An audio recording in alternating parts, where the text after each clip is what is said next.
नमस्कार आप सभी को। उम्मीद करता हूं आप सब बहुत अच्छे से होंगे और करंट अफेयर्स की आपकी कक्षा विधिवत नियमित चल रही होगी। ठीक है, आज विशेष रूप से जो हम बात करने वाले हैं, करंट अफेयर्स तो आपका चल ही रहा है, दूसरी तरफ प्रीवियस ईयर का है। प्रीवियस ईयर मुझे प्रारंभ करना है क्योंकि करंट अफेयर्स में थोड़ा सा चीज़ों को कलेक्ट करने में समय लग जाता है, इसलिए करंट अफेयर्स पे भी ज़्यादा फोकस है। लेकिन अब प्रयास है कि बिहार राज्य विशेष की भी चर्चा हम प्रारंभ करें। टेस्ट सीरीज भी आपका रहता है, टेस्ट सीरीज भी किया जा रहा है, कल आपका टेस्ट भी है, आपको पता है। तो सबसे पहले आज हम जो देखने वाले हैं वो आधुनिक भारत को हम क्विक रिवीजन की दृष्टि से देखने वाले हैं। क्विक रिवीजन की दृष्टि से अभी तक प्राचीन भारत हमने समाप्त किया था, मध्यकालीन भारत समाप्त किया था और आधुनिक भारत को समाप्त करने की दिशा में हम बढ़ रहे हैं। निश्चित रूप से 1 से 2 वीडियो में आधुनिक भारत भी हमारा समाप्त हो जाएगा और उसके बाद विज्ञान खंड पर आएंगे और विज्ञान को हम समग्रता से सभी संदर्भों में देखने का प्रयास करेंगे। फिजिक्स, केमिस्ट्री, बायो तीनों को देखने का प्रयास करेंगे। तो आज की जो चर्चा है विशेष रूप से होम रूल लीग आंदोलन से प्रारंभ होगी और होम रूल लीग आंदोलन से लेकर हम भारत छोड़ो आंदोलन तक की आज बात करेंगे। लेकिन ये कक्षा उन्हीं के लिए मददगार होगी जिन्होंने पहले से कुछ पढ़ रखा होगा। जो अभी शून्य पर होंगे उनके लिए इस कक्षा से कोई भी मदद मिलने वाली नहीं है, क्योंकि ये क्विक रिवीजन की कक्षा है। मतलब यदि आपने पहले से पढ़ रखा है चीजों को तो आप बेहतर कर सकते हैं। तो चलिए आइए कक्षा की शुरुआत करते हैं।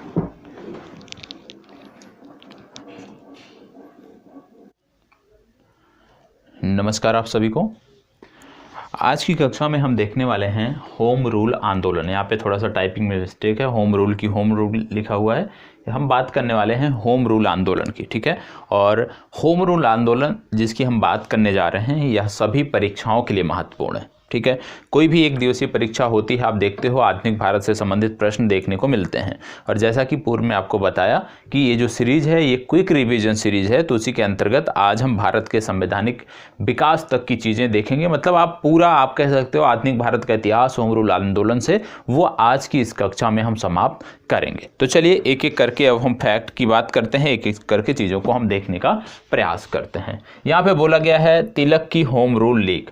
अब जब आपने पढ़ा होगा होम रूल लीग आंदोलन के बारे में तो 2 होम रूल लीग पढ़ा होगा आपने, दोनों की बात आती है, एक तिलक और एक एनी बेसेंट। तो यहाँ पे किसकी बात हो रही है? सबसे पहले तिलक की होम रूल लीग की बात यहाँ पे हो रही है। और आपको बता दें तिलक की होम रूल लीग की स्थापना कब हुई थी? अप्रैल 1916 में हुई थी। इसको याद रखना है, अप्रैल 1916 में सबसे पहले तिलक के होम रूल लीग की स्थापना हुई थी। इसकी प्रचार का माध्यम क्या था? इसके प्रचार का माध्यम था मराठा और केसरी। ये 2 आप कह सकते हो समाचार पत्र पत्रिकाएं थी जिनके माध्यम से तिलक के होम रूल लीग का प्रसार किया जाता था। याद रखना है, मराठा और केसरी, ये दोनों आपको याद रखने हैं। इसके बाद जब हम आगे बढ़ते हैं तो हम देखते हैं कि तिलक की होम रूल के जो प्रथम अध्यक्ष थे इनका नाम था जोसेफ बैप्टिस्टा, ठीक है। तो इनका भी नाम आपको याद रखना है, जोसेफ बैप्टिस्टा, इनका भी नाम आपको याद रखना है। फिर बात आती है सचिव की, तो आपको याद रखना है कि एन.सी. केलकर जो थे ये इसके सचिव थे। इनके कार्य क्षेत्र की यदि हम बात करें तो कर्नाटक, महाराष्ट्र, ठीक है, कर्नाटक का जो क्षेत्र था, जो महाराष्ट्र का क्षेत्र था, बम्बई को छोड़कर मध्य प्रांत व बरार के क्षेत्र में इसका कार्य था। तो यहाँ पे लिखा है बम्बई को छोड़कर मध्य प्रांत और बरार का जो क्षेत्र है उसमें भी इनका कार्य क्षेत्र था, ये आपको पता होना चाहिए। तो सबसे पहली बात, जब तिलक की होम रूल लीग के बारे में पढ़ते हैं तो सबसे पहले उसकी स्थापना कब हुई, क्योंकि कई बार पूछ लिया जाता है कि तिलक की होम रूल की स्थापना पहले हुई या एनी बेसेंट की होम रूल लीग की स्थापना पहले हुई। तो इसके लिए स्पष्ट होना चाहिए कि सबसे पहले अप्रैल माह में जो है वो तिलक ने होम रूल लीग की स्थापना की और उसके बाद आपको देखने को मिलता है 1916 में ही एनी बेसेंट द्वारा भी इस लीग की स्थापना की गई। इसके प्रथम अध्यक्ष याद रखना है जोसेफ बैप्टिस्टा, सचिव एन.सी. केलकर, और किस क्षेत्र में इसका विस्तार था यह पूछा जा सकता है। तो ये तो हो गया। दूसरा इसमें सबसे महत्वपूर्ण था कि किन समाचार पत्रों के माध्यम से इसका प्रचार प्रसार किया जाता था, उसके बारे में भी आपने देख लिया। अब यहाँ पे हम आगे बात करने वाले हैं एनी बेसेंट की होम रूल लीग के बारे में। जब आप बात करते हो एनी बेसेंट की होम रूल लीग की, तो सबसे पहले आपको पता होना चाहिए, जहां अभी आपने देखा कि तिलक की होम रूल लीग की स्थापना जो है वो अप्रैल 1916 में हुई थी, वहीं पर एनी बेसेंट के जब हम होम रूल लीग की बात करते हैं तो एनी बेसेंट की होम रूल लीग की स्थापना सितंबर 1916 में हुई थी। ये आपको पता होना चाहिए। इसके बाद आपको देखने को मिलता है कि प्रचार का माध्यम क्या था इनके, तो इनके प्रचार का माध्यम था कॉमन बिल और न्यू इंडिया। ठीक है, कॉमन बिल और न्यू इंडिया के माध्यम से एनी बेसेंट के होम रूल लीग का प्रचार प्रसार किया जाता था। यदि आपसे पूछ लें तिलक के होम रूल लीग का प्रचार प्रसार किसके माध्यम से किया जाता था, तो आपने देखा था मराठा और केसरी। तो याद रखना है, ये दोनों महत्वपूर्ण प्रश्न हैं, मराठा और केसरी। मतलब मराठा और केसरी के माध्यम से तिलक के होम रूल लीग का प्रसार और कॉमन बिल और न्यू इंडिया के माध्यम से एनी बेसेंट के होम रूल लीग का प्रसार होता था। तो यह बहुत ही स्पष्ट है, स्पष्ट रहना चाहिए। इसके बाद यदि हम बात करें आगे, तो इनके जो सचिव थे प्रथम, ये थे जॉर्ज अरुंडेल, इनका नाम आपको पता होना चाहिए। और इनके कार्य क्षेत्र की यदि हम बात करें तो देखने को मिलता है तिलक के होम रूल लीग के अंतर्गत आने वाले क्षेत्रों को छोड़कर देश के अन्य क्षेत्रों में, मतलब तिलक का जो होम रूल आंदोलन का विस्तार क्षेत्र था, प्रसार क्षेत्र था, जहां पे वो कार्य करते थे, उसको छोड़कर, उस क्षेत्र के अंतर्गत आने वाले क्षेत्रों को छोड़कर बाकी के अन्य देश के अन्य भागों में जो है वो एनी बेसेंट के होम रूल लीग का प्रसार था। तो दोनों के कार्य क्षेत्र आपको पता होना चाहिए। ठीक है, दोनों के किस समाचार पत्र के माध्यम से, किस पत्रिका के माध्यम से प्रचार प्रसार होता था, ये पता होना चाहिए। किसके होम रूल लीग की स्थापना सबसे पहले की गई, यह भी आपको स्पष्ट होना चाहिए। ठीक है, चलिए आगे बढ़ते हैं और आगे देख लेते हैं। देखो, बहुत सारे लोग बोलेंगे कि इसमें स्पष्ट दिखाई नहीं दे रहा है। यदि स्पष्ट नहीं दिखाई दे रहा है, तो यदि छोटा करने पे स्पष्ट दिखाई देता हो तो आप बताइएगा, मैं थोड़ा सा इसको साइज इसका कम कर दूंगा तो शायद आपको स्पष्ट दिखाई दे। मुझे लगता है कि तब भी चीज़ें उसी प्रकार रहेंगी, तो ऐसे ही देख लेते हैं। कोई बात नहीं, क्विक रिवीजन की क्लास है, पीडीएफ आपको मिल ही जाती है क्लास में, आप जानते हो। प्रत्येक कक्षा के साथ साथ इसका एक टेलीग्राम ग्रुप का लिंक होता है और उस लिंक के माध्यम से आपको पीडीएफ मिल जाती है। तो यहाँ पे बस आपको समझना है, सुनना है, बाकी के पीडीएफ के लिए आप वहाँ से जा सकते हो। ठीक है, चलिए आगे बढ़ते हैं। और स्पष्ट दिखाई भी दे रहा है, इतना भी दिक्कत नहीं है। अब यहाँ पे बात हो रही है कुछ चीज़ें, जैसे महत्वपूर्ण तथ्य क्या है इससे जुड़ा हुआ, कि भारत में होम रूल आंदोलन को सर्वप्रथम एनी बेसेंट ने प्रारंभ किया था। ठीक है, यहाँ पे क्या बोला जा रहा है कि भारत में होम रूल आंदोलन को सर्वप्रथम किसने प्रारंभ किया था, सर्वप्रथम एनी बेसेंट ने प्रारंभ किया था। इसके बाद यदि आपसे पूछ लिया जाए कि होम रूल लीग की स्थापना सर्वप्रथम किसने किया, तो बाल गंगाधर तिलक ने किया। ये दोनों अलग अलग फैक्ट हैं, दोनों पता होना चाहिए। ठीक है, देखो यहाँ पे क्या हमें समस्या आएगी, यहाँ पे समस्या यह, हमें यदि हम ये नहीं फैक्ट देखते तो हमें ये पता होता कि जैसे तिलक ने सर्वप्रथम लीग की स्थापना की थी, ठीक है, तो हमें यही जानकारी रहती कि यदि तिलक ने सबसे पहले होम रूल लीग की स्थापना की है तो इसका मतलब है कि इस आंदोलन को सबसे पहले उनके द्वारा ही प्रारंभ किया गया है, जबकि ऐसा देखने को नहीं मिल रहा है। आंदोलन सबसे पहले किसने प्रारंभ किया, एनी बेसेंट ने प्रारंभ किया। आंदोलन तो एनी बेसेंट ने प्रारंभ किया, लेकिन लीग की स्थापना सबसे पहले किसने की, तिलक ने की। यह आपको पता होना चाहिए, दोनों फैक्ट आपको याद रखने हैं। ठीक है, आगे बढ़ते हैं। तो यहां पे फिर बात आती है कि होम रूल आंदोलन की व्याख्या 2 जनवरी 1914 को अपने पत्र कॉमन बिल में एनी बेसेंट ने किया था। ठीक है, तो यहाँ पे बताया गया है कि होम रूल की स्थापना का उद्देश्य, उसके बारे में कॉमन बिल में सर्वप्रथम बताया गया था। ठीक है, आगे बढ़ते हैं। तो बात आती है महत्वपूर्ण तथ्य की, और ये जो महत्वपूर्ण तथ्य हैं इनके बारे में हम देख लेते हैं। यहाँ बोला गया है कि प्रथम विश्व युद्ध के दौरान होम रूल लीग आंदोलन भारत में काफी लोकप्रिय रहा था। एनी बेसेंट फेबियन आंदोलन की प्रस्तावक थी, यह भी याद रखना है। यदि आपसे पूछ लिया जाए कि इनमें से कौन फेबियन आंदोलन की प्रस्तावक थी, तो आपको याद रखना है कि एनी बेसेंट जो थी वो फेबियन आंदोलन की प्रस्तावक थी। आगे बढ़ते हैं तो देखने को मिलता है कि अप्रैल 1920 में Akhil Bharatiya home rule league ने महात्मा गांधी को अध्यक्ष निर्वाचित किया और गांधी जी ने इसका नाम बदलकर स्वराज सभा कर दिया। तो याद रखना है, यदि आपसे किसी से पूछ लिया जाए कि Akhil Bharatiya home rule league का नाम किसने बदला, तो Akhil Bharatiya home rule league का नाम महात्मा गांधी ने बदला और महात्मा गांधी ने इसका नाम बदलकर स्वराज सभा कर दिया, ये आपको पता होना चाहिए। इतना फैक्ट बहुत ही महत्वपूर्ण है, ये आपको पता होना चाहिए।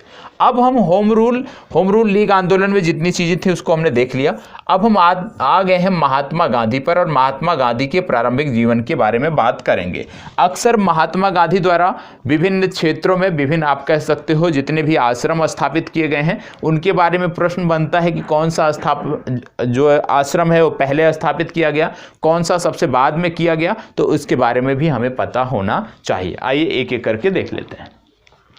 सबसे पहले आपको देखने को मिलता है कि महात्मा गांधी का जो जन्म था 2 अक्टूबर 1869 ईस्वी को हुआ था। जन्म स्थान क्या है?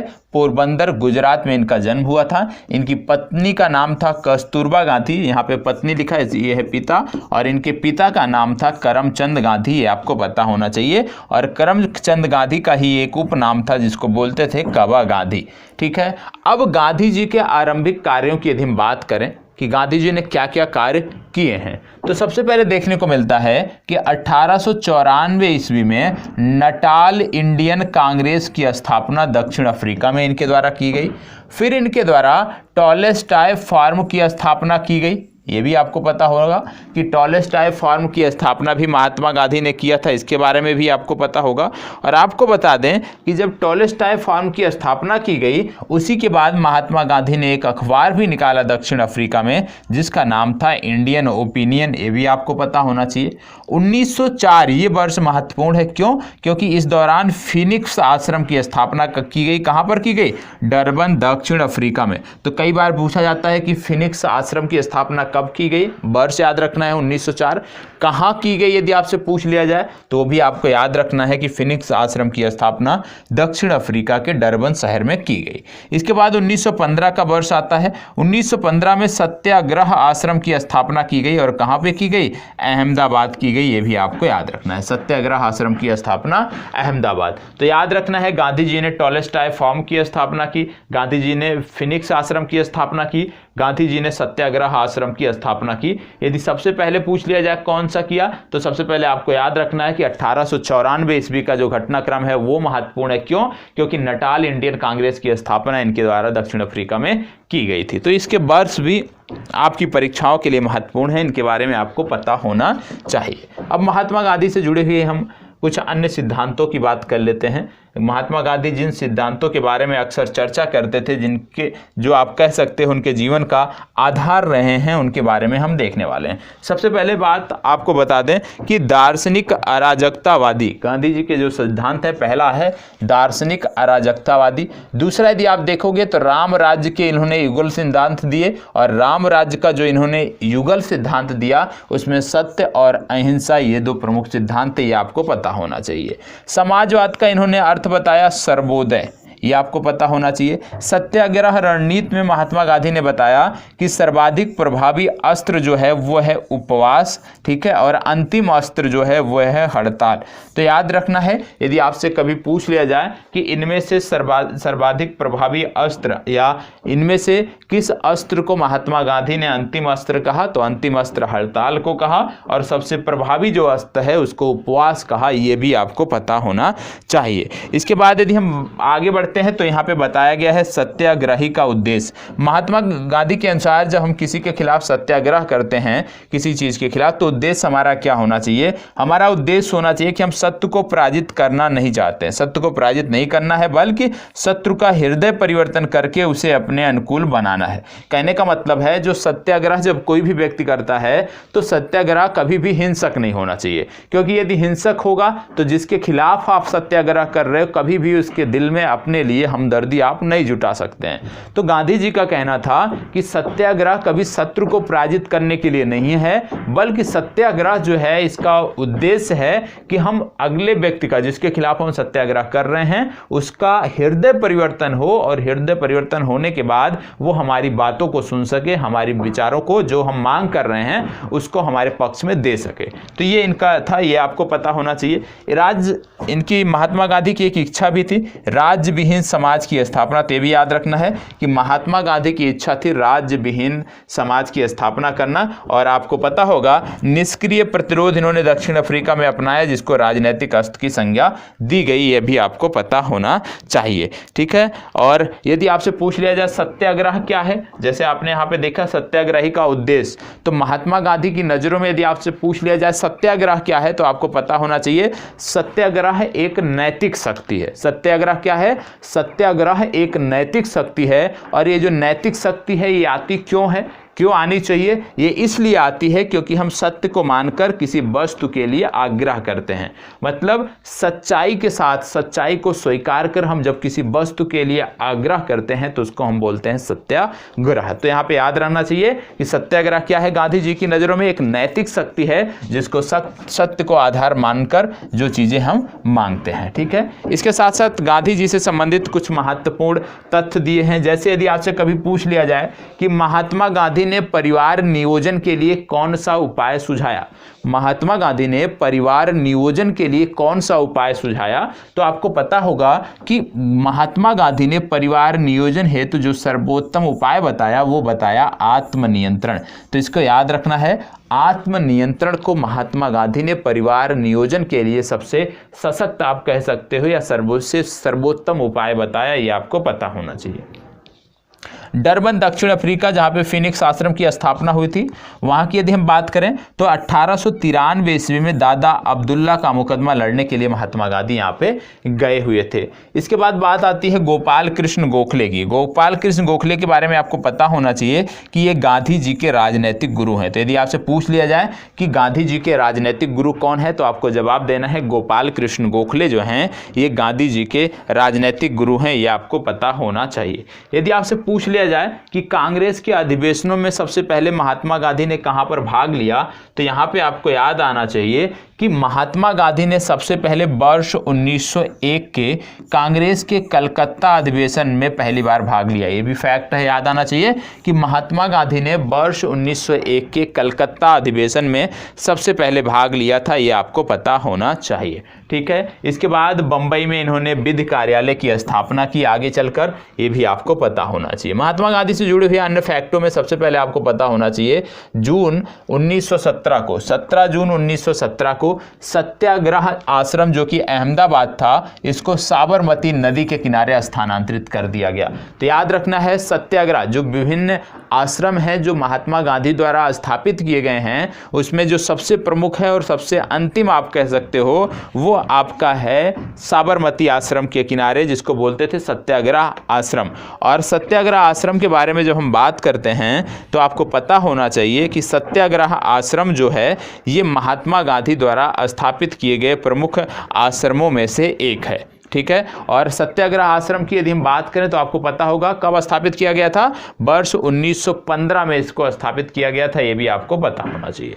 तो वर्ष 1915 में जो सत्याग्रह आश्रम अहमदाबाद में स्थापित किया गया था, 17 जून 1917 को इसको साबरमती नदी के किनारे आश्रम कर दिया गया, स्थानांतरित कर दिया गया, और बाद में इसी को साबरमती आश्रम के नाम से आप जानते हैं। गांधी जी ने बताया कि राजनीति के क्षेत्र में गांधी जी का सर्वाधिक महत्वपूर्ण सुझाव क्या था? सत्ता का विकेंद्रीकरण। सत्ता का विकेंद्रीकरण होना चाहिए, ये गांधी जी ने बताया था। अब यहाँ पे गांधी जी के बारे में कुछ फैक्ट दिए हुए हैं जो हमें पता होना चाहिए। ठीक है, आइए देख लेते हैं। ये है गांधी जी का चरखा जो आप देख रहे हो। ठीक है, और अब गांधी जी के बारे में कुछ चीज़ें देखनी जरूरी है। जैसे सबसे पहले गांधी जी जानते हो आप चंपारण सत्याग्रह बहुत ही महत्वपूर्ण है गांधी जी के संदर्भ में। क्यों महत्वपूर्ण है? क्योंकि गांधी जी का भारत में पहला सफल सत्याग्रह जो था वो था चंपारण सत्याग्रह, जो कि वर्ष 1917 से संबंधित है और ये बिहार से संबंधित है। तो बिहार राज्य वालों के लिए ये बहुत ही महत्वपूर्ण है। तो चंपारण सत्याग्रह गांधी जी का भारत में पहला सफल सत्याग्रह है जो वर्ष 1917 में बिहार से संदर्भित है। ठीक है, महात्मा गांधी का एक आप देखोगे तो प्रसिद्ध कथन है, क्या है? विदेशी वस्त्रों की बर्बादी ही उनके साथ सर्वोत्तम व्यवहार है, देसी वस्तुओं के उत्पादन तथा बिक्री को प्रोत्साहन देने हेतु। तो यहाँ पे गांधी जी ने का एक कथन ये भी याद रखना है कि विदेशी वस्त्रों की बर्बादी ही उनके साथ सर्वोत्तम व्यवहार है। ये कथन किसका है? ये कथन है महात्मा गांधी का, यह आपको पता होना चाहिए। और महात्मा गांधी का यही प्रयास था कि देसी वस्तुओं के प्रोत्साहन दिया जाए, देसी वस्तुओं को बाजार ज़्यादा से ज़्यादा मुहैया दिया जाए और उसका प्रोत्साहन किया जाए, लोगों को प्रोत्साहित किया जाए देसी बाजारों में बने हुए उत्पादों को लेने के लिए, जिससे कह सकते हो कि इसके साथ आप विदेशी वस्त्रों की तुलना कर सकें। इसमें आपको पता होगा महात्मा गांधी ने यह भी कहा था कि हरिजन सेवा मेरा जीवन श्वास है, इसलिए इसके बिना मैं एक क्षण भी जिंदा नहीं रह सकता। ये भी प्रसिद्ध कथन है, किसका है? महात्मा गांधी का। महात्मा गांधी ने कहा था हरिजन सेवा मेरा जीवन श्वास है, इसलिए इसके बिना मैं एक क्षण भी जिंदा नहीं रह सकता। आंदोलनों में यदि हम बात करें कि जहाँ पे महात्मा गांधी जुड़े रहे, तो किसान आंदोलनों में जुड़े रहे, विशेष रूप से चंपारण व खेड़ा में जुड़े रहे, और औद्योगिक मजदूरों का जो आंदोलन था अहमदाबाद, उससे भी जुड़े रहे। तो 3 प्रमुख आंदोलनों में इनका नाम लिया जाता है, चंपारण, खेड़ा और अहमदाबाद मिल मजदूर। इन 3 आंदोलनों में महात्मा गांधी का जुड़ाव कहीं ना कहीं रहा है। इसके बाद जब हम आगे बढ़ते हैं, गांधी जी के प्रेरणा स्रोत के बारे में देखते हैं, तो यहाँ से कुछ चीज़ें आपको पता होना चाहिए। जैसे गांधी जी के जो सिद्धांत हैं, तो गांधी जी के कुछ सिद्धांत ऐसे हैं जो दूसरों से गांधी जी ने प्रेरणा ली है। ठीक है, उनमें सबसे पहले यदि हम बात करें गांधी जी के सिद्धांतों में, तो सर्वोदय की अवधारणा के प्रतिपादन की प्रेरणा, सर्वोदय की अवधारणा के प्रतिपादन की प्रेरणा ये कहाँ से मिली महात्मा गांधी को? ये महात्मा गांधी को मिली जॉन रस्किन से। तो याद रखना है, महात्मा गांधी ने जॉन रस्किन से क्या प्रेरणा ली? सर्वोदय की अवधारणा के प्रतिपादन की प्रेरणा की जो सिद्धांत था, इसको जॉन रस्किन से लिया। थोरो से क्या सीखा महात्मा गांधी ने? क्या इनसे क्या प्रेरणा ली? इनसे प्रेरणा ली सविनय अवज्ञा और करबंदी की प्रेरणा कहाँ से ली महात्मा गांधी ने? थोरो से ली। इसके बाद पुनः बात आती है रस्किन की। रस्किन से क्या लिया महात्मा गांधी ने? और शारीरिक परिश्रम का आदर करना, शारीरिक परिश्रम का आदर करना, ये प्रेरणा कहाँ से मिली? रस्किन से मिली, यह भी आपको पता होना चाहिए। फिर इसके बाद बात आती है टॉलस्टॉय से। टॉलस्टॉय से महात्मा गांधी ने क्या सीखा? अहिंसक असहयोग का आधार। ये कहाँ से सीखा महात्मा गांधी ने? ये टॉलस्टॉय से सीखा। ये है आधार। तो अहिंसक असहयोग का आधार जो है ये महात्मा गांधी ने टॉलस्टॉय से सीखा, ये भी आपको पता होना चाहिए। तो ये गांधी जी की प्रेरणा स्रोत है कि गांधी जी ने कहाँ कहाँ से प्रेरणा ली थी, उसके बारे में है पता होना चाहिए आपको। ठीक है, इसके बाद बात आता है कि महात्मा गांधी को सर्वप्रथम राष्ट्रपिता किसने कहा? तो महात्मा गांधी को सर्वप्रथम राष्ट्रपिता की उपाधि दी थी सुभाष चंद्र बोस ने। यदि आपसे पूछ लिया जाए नोआखाली काल में महात्मा गांधी के सचिव कौन थे, तो याद रखना है प्यारेलाल यहाँ पे महात्मा गांधी के सचिव थे। अगला है भारत के प्रति ब्रिटिश सरकार की नीति के विरोध में राय बहादुर की उपाधि किसने त्याग दी थी? जमनलाल बजाज ने राय बहादुर की उपाधि त्याग दी थी, ये भी आपको पता होना चाहिए। अगला है चंपारण सत्याग्रह के दौरान गांधी जी को महात्मा की उपाधि किसने दी? रविंद्रनाथ टैगोर ने महात्मा की उपाधि दी। गांधी सेवा संघ के संस्थापक कौन थे?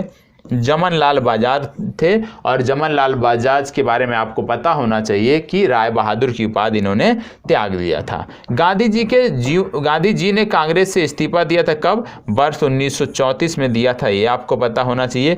गांधी जी की मृत्यु कब हुई? 30 जनवरी 1948 को गांधी जी की मृत्यु हुई, यह भी आपको पता होना चाहिए। तो ये चीज़ें हैं जो आपको जानकारी होनी चाहिए।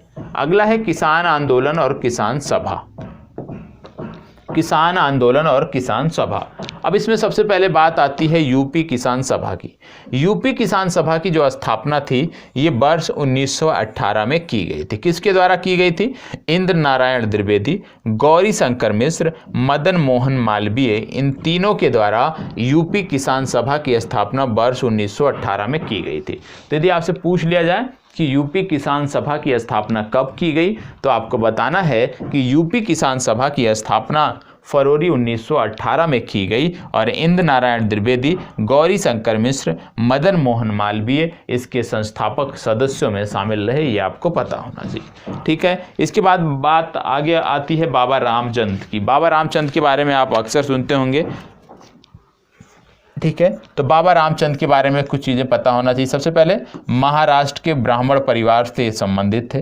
अवध के किसानों को संगठित किया था इन्होंने, और इनके अंदर संगठन की अद्भुत क्षमता थी, और इनके प्रयासों से वर्ष 1920 में प्रतापगढ़ में अवध किसान सभा का गठन हुआ था। ये भी आपको पता होना चाहिए। तो याद रखना है, बाबा रामचंद्र महाराष्ट्र के ब्राह्मण परिवार से थे, अवध के किसानों को इन्होंने संगठित किया था, संगठन की अद्भुत क्षमता इनके अंदर विद्यमान थी, और इन्हीं के प्रयासों से वर्ष 1920 में प्रतापगढ़ में अवध किसान सभा का गठन किया गया। यह भी आपको पता होना चाहिए। ठीक है, चलिए आगे बढ़ते हैं।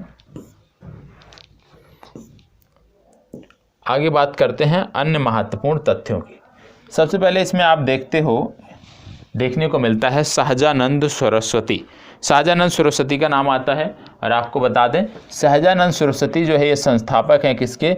बिहार प्रांतीय किसान सभा के संस्थापक हैं। ये आपको पता होना चाहिए। वास्तविक लक्ष्य इनका क्या था?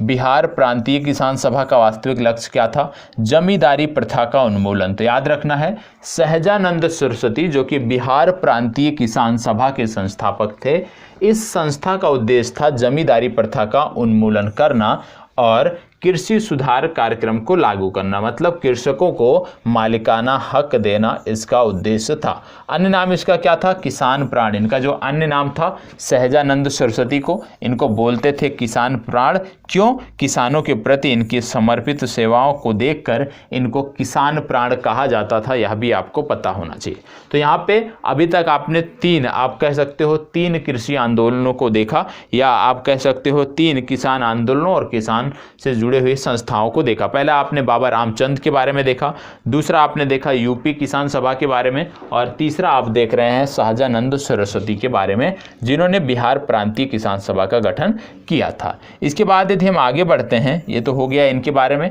इसके बाद आगे बढ़ते हैं तो आपको देखने को मिलता है आगे कि वर्ष 1928 में बारदोली कृषक आंदोलन का नेतृत्व किया किसने? वल्लभ भाई पटेल ने।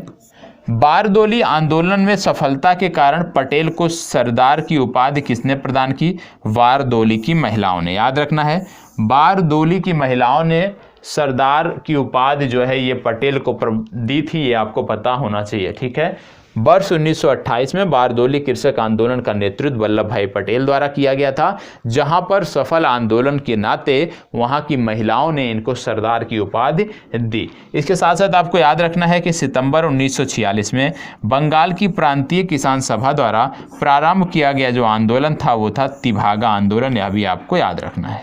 तिभागा आंदोलन क्या था? बंगाल की प्रांतीय किसान सभा द्वारा प्रारंभ किया गया आंदोलन था।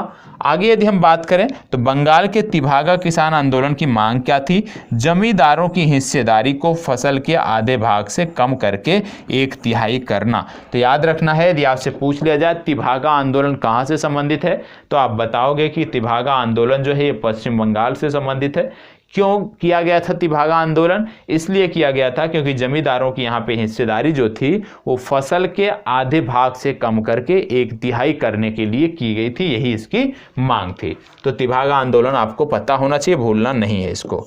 ठीक है, आगे क्या है? भूदान आंदोलन किसने प्रारंभ किया था? तो विनोबा भावे द्वारा प्रारंभ किया गया था। अब यहाँ पे दो आप कह सकते हो एक आंदोलन और एक प्रमुख संस्था आपको देखने को मिल रही है, इनके बारे में पता होना चाहिए। सबसे पहले अखिल भारतीय किसान कांग्रेस के बारे में हम देख लेते हैं। अखिल भारतीय किसान कांग्रेस की यदि हम बात करें तो इसकी जो स्थापना हुई थी, ये स्थापना थी वर्ष 1936 में। ठीक है, इसके प्रथम अध्यक्ष थे स्वामी सहजानंद, इनका नाम आपको पता होना चाहिए, और इसका पहला जो सम्मेलन था वो लखनऊ में हुआ था, ये आपको पता होना चाहिए। इसके जो महासचिव थे प्रथम सत्र के, उनका नाम था NG रंगा। NG रंगा इसके महासचिव थे। दूसरा सत्र इसका फैजपुर में हुआ, जिसकी अध्यक्षता NG रंगा ने किया, ये आपको पता होना चाहिए।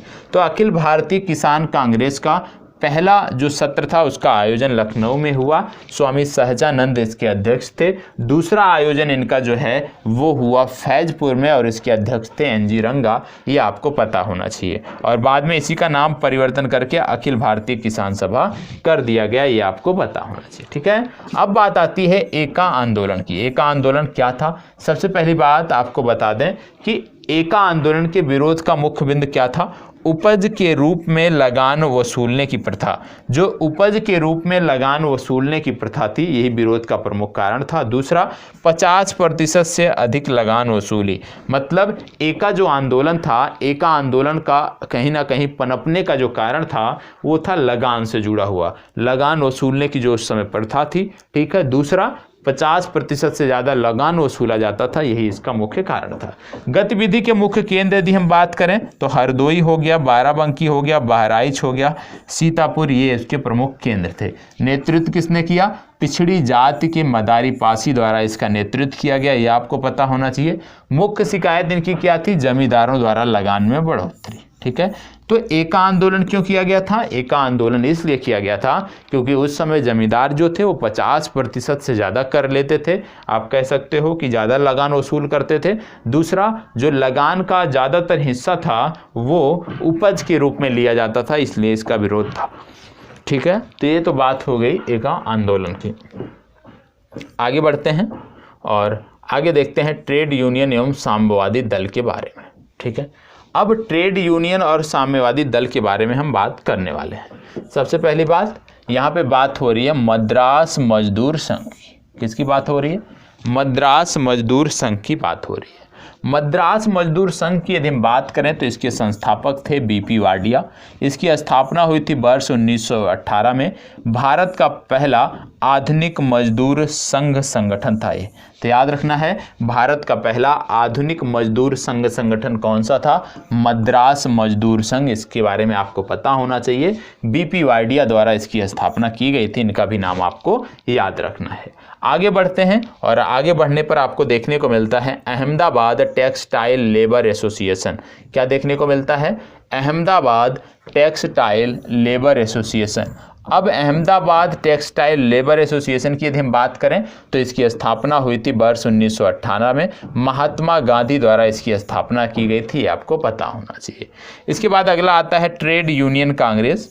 ट्रेड यूनियन कांग्रेस की यदि हम बात करें, इसका अन्य नाम था अखिल भारतीय ट्रेड यूनियन कांग्रेस, ये आपको पता होना चाहिए। इसकी स्थापना जो थी वो वर्ष 1919 में अंतर्राष्ट्रीय श्रम संगठन की स्थापना के बाद की गई थी, ये आपको पता होना चाहिए। और यही इसका कारण था, क्योंकि अंतर्राष्ट्रीय श्रम संगठन की स्थापना हो गई थी तो उसमें प्रतिनिधित्व के लिए किसी ऐसे संगठन की आवश्यकता थी जो भारत का प्रतिनिधित्व करे, जिसके चलते इसकी स्थापना की गई थी। एनजी जोशी द्वारा इसकी स्थापना की गई थी, एनजी जोशी द्वारा, ये आपको पता होना चाहिए। 31 अक्टूबर 1920 को इसकी स्थापना हुई थी। और कहाँ पे स्थापना हुई थी? बम्बई में स्थापना हुई थी। प्रथम अध्यक्ष थे लाला लाजपत राय, इनके बारे में आपको पता होना चाहिए। आगे चलकर इसका विभाजन हो गया वर्ष 1929 में। नागपुर अधिवेशन में इसका विभाजन हो गया जब इसके अध्यक्ष जवाहरलाल नेहरू थे। तो जवाहरलाल नेहरू जब कांग्रेस के अध्यक्ष थे नागपुर अधिवेशन में, तब वहीं पर इसका विभाजन भी 1929 में हो गया था। तो याद रखना है कि ये जो संस्था है अखिल भारतीय ट्रेड यूनियन कांग्रेस, ये आप कह सकते हो कि राष्ट्रीय स्तर की संस्था थी,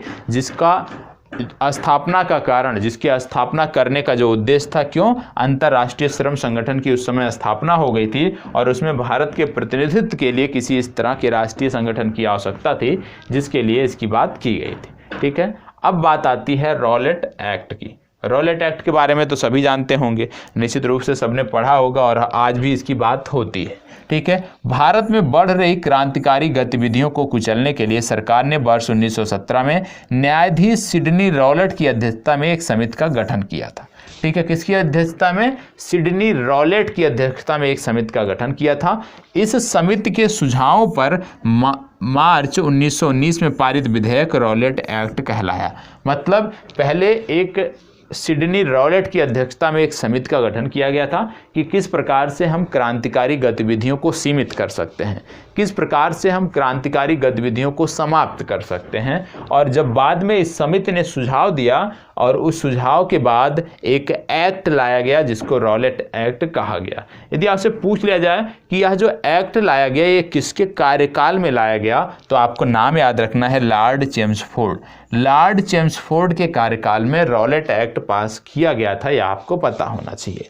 इस एक्ट के अंतर्गत क्या था? इस एक्ट द्वारा अंग्रेजी सरकार जिसको चाहे जब चाहे बिना मुकदमा चलाए जेल में रख सकती थी और इसीलिए इसको काला कानून भी कहा कहा गया। क्यों? क्योंकि बिना वकील, बिना अपील तथा बिना दलील कि आपको इसमें सज़ा सुनाई जा सकती थी, आपको इसमें जेल में रखा जा सकता था। आपको पता होगा कि भारतीय राजनीति में यदि हम बताएं तो अखिल भारतीय राजनीति में गांधी जी का पहला साहसिक कदम था रॉलेट एक्ट के विरुद्ध वर्ष 1919 में प्रारंभ किया गया सत्याग्रह। गांधी जी ने रॉलेट एक्ट सत्याग्रह के लिए 3 राजनीतिक मंचों का उपयोग किया था। पहला था होम रूल लीग, दूसरा था खिलाफत, तीसरा था सत्याग्रह सभा।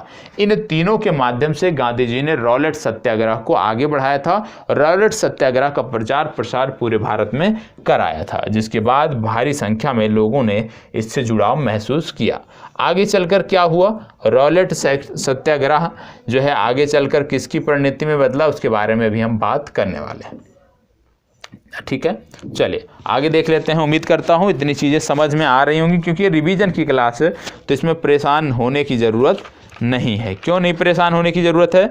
क्योंकि यह तभी समझ में आएगा जब आपने पूर्व में कुछ पढ़ा होगा। ठीक है, नहीं तो ये समझ में नहीं आएगा। आगे बढ़ते हैं तो आपको देखने को मिलता है महत्वपूर्ण तथ्यों में, मार्च 1919 में कम्युनिस्ट इंटरनेशनल की स्थापना की गई। किसके द्वारा? व्लादिमीर इलिचियन लेनिन द्वारा और रूसी पार्टी बोल्शेविक द्वारा। ट्रेड यूनियन आंदोलन के क्रांतिकारी चरण का समय कब था? 1926 से 1939 तक का जो समय था, एक क्रांतिकारी चरण माना जाता है ट्रेड यूनियन आंदोलन के समय में। कम्युनिस्ट इंटरनेशनल के सदस्य बनने वाले प्रथम भारतीय कौन थे? M.N. रॉय ये प्रथम सदस्य थे, ये आपको पता होना चाहिए। वर्ष 1940 में रेडिकल डेमोक्रेटिक दल की स्थापना किसने की? M.N. रॉय ने इसकी स्थापना की थी, ये भी आपको पता होना चाहिए। Revolutionary communist party of India की स्थापना किसने की थी? सोमेंद्र नाथ टैगोर ने इसकी स्थापना की थी, यह भी आपको पता होना चाहिए। आगे बढ़ते हैं और बात करते हैं जलियांवाला बाग हत्याकांड की। जलियांवाला बाग हत्याकांड अक्सर समाचार पत्रों में रहता है। क्यों रहता है? क्योंकि जब भी सरकार द्वारा उत्पीड़न किया जाता है, लोगों पर लाठियां बरसाई जाती हैं, तो लोग कहीं ना कहीं इतिहास को याद करते हैं कि ऐसे समय में अंग्रेज भी अत्याचार करते रहे होंगे। जैसे अभी इलाहाबाद में आपको देखने को मिला, आपको बिहार में देखने को मिला, किस प्रकार से छात्रों पर लाठियां बरसाई गई, किस प्रकार से गाली गलौज किया गया। तो कहीं ना कहीं ये सारी चीज़ें जो हैं ये याद दिलाती हैं किस चीज़ की, कि इसी तरह से शायद अंग्रेज भी भारत पर अत्याचार करते रहेंगे। क्योंकि यदि आप किसी जो उसमें भाग ले रहा है, ठीक है, जो दोषी है उस पर आप कार्रवाई करें, लेकिन जो शांतिपूर्वक ढंग से अपने हॉस्टल में पढ़ाई कर रहा है, अपने रूम में पढ़ाई कर रहा है, उस पे जाकर आप बर्बरतापूर्वक लाठियां बरसाते हैं, तो कहीं ना कहीं यह अनुचित है। इससे पहले भी मामला 2017 में भी आया था, 2017-18 में इलाहाबाद से ही आया था, जहाँ पे इलाहाबाद से नहीं था, वो किसी विश्वविद्यालय का था, जहाँ पे बच्चे लाइब्रेरी में पढ़ रहे थे और पुलिस वालों ने एकाएक पहुंचकर चारों तरफ से घेर कर पीटना शुरू कर दिया था। तो कहीं ना कहीं ये जो पुलिस की बर्बरता है ये अब रुकनी चाहिए, इसके खिलाफ आवाज़ उठनी चाहिए, ये रुकनी चाहिए, क्योंकि ये उचित नहीं है। यदि आप स्वतंत्र भारत में रह रहे हैं तो आपको अपनी मांगों को शांतिपूर्वक ढंग से कहने का, रखने का पूरा अधिकार है। और कोई भी प्रशासन या कोई भी सत्याधीश इस तरह के जो अहिंसक, आप कह सकते हो, आंदोलन हैं, अहिंसक सत्याग्रह हैं, उनको कोई भी इस तरह से बर्बरतापूर्वक जबरन, ठीक है, उनको हटा नहीं सकता है, उनको समाप्त नहीं कर सकता। तो कहीं ना कहीं चीज़ें गलत हो रही हैं, और ये गलत इसलिए है क्योंकि लोगों की चुप्पी है, कोई बोलना नहीं चाहता। बोलना क्यों नहीं चाहता? क्योंकि हम लोग जाति और धर्म में बटे हुए हैं। जब भी आप छात्र आंदोलन की बात करते होंगे तो छात्र आंदोलन कभी भी राष्ट्रव्यापी नहीं हो पाता है। राष्ट्रव्यापी क्यों नहीं हो पाता है? क्योंकि जो छात्र है, जो युवा वर्ग है, वो कहीं ना कहीं बटा हुआ है, भागों में, कई भागों में बटा है। कोई जाति के आधार पर बटा हुआ है, कोई धर्म देखने लगता है इन सब चीज़ों में। तो कहीं ना कहीं जब तक छात्र एकजुट नहीं होगा, जब तक छात्र जाति और धर्म से आगे बढ़कर अपने हितों के लिए बात नहीं करेगा, अपने हितों को नहीं सोचेगा, इस तरह के जो आंदोलन है वो दबाते ही दिए जाएंगे। उसमें किसी भी प्रकार का आपको संदेह नहीं होना चाहिए, ठीक है, क्योंकि सरकार कभी भी आवाज़ उठाने नहीं देगी। यदि छात्र एकजुट होंगे, यदि छात्र एकजुट होंगे, धर्म और जात से ऊपर उठकर अपने अधिकारों को पहचानेंगे और उसके लिए कार्य करेंगे, तो निश्चित रूप से सरकारों को भी झुकना पड़ेगा और उनकी बात माननी पड़ेगी। और यदि हम सही हैं तो हमें अपनी मांग रखने का अहिंसक तरीके से पूरा अधिकार है, हम अपनी मांग को रख सकते हैं। तो इसको सोचने की ज़रूरत है कि जो हम हर जगह पे कोई भी बात आती है तो जाति धर्म में बढ़ जाते हैं, हिंदू मुस्लिम की बात होने लगती है, भारत पाकिस्तान में हम उलझ जाते हैं और इन्हीं भटकाव में सरकारें अपना काम कर ले जाती हैं और हमारी स्थिति, स्टूडेंट की स्थिति वैसे की वैसे बनी रहती है। तो अब थोड़ा सा सोचने की ज़रूरत है, चिंतन करेंगे तो चीज़ें बेहतर होंगी, नहीं तो इसी प्रकार से चीज़ें और भी गंभीर होती जाएंगी। क्यों? क्योंकि ये जो दमन का तरीका है ना, ये लगातार और बर्बरतापूर्वक बढ़ेगा और बर्बर तरीके से दमन होगा और यही सरकार नहीं, आने वाली सरकारें भी फिर यही तरीका अपनाएंगी और इस तरह से आप कह सकते हो छात्र हितों पर चोट होती रहेगी। ठीक है, चलिए जलियांवाला बाग हत्याकांड की बात कर लेते हैं। यहाँ पे बात कर लें तिथि की, तो 13 अप्रैल वर्ष 1919 को हुई थी। बैसाखी का ये दिन था, ये आपको पता होना चाहिए। स्थान कौन सा था? अमृतसर का जलियांवाला बाग था। क्यों यहाँ पे सार्वजनिक सभा का आयोजन किया गया था? क्योंकि यहाँ पे दो स्थानीय नेता थे, एक का नाम था डॉक्टर सैफुद्दीन किचलू और दूसरे का नाम था डॉक्टर सत्यपाल। तो डॉक्टर सत्यपाल और डॉक्टर सैफुद्दीन किचलू जो थे, इनका आप कह सकते हो इनको गिरफ्तार कर लिया गया था। क्यों? क्योंकि सिर्फ इन्होंने सरकार का विरोध किया था, ब्रिटिश शासन का विरोध किया था।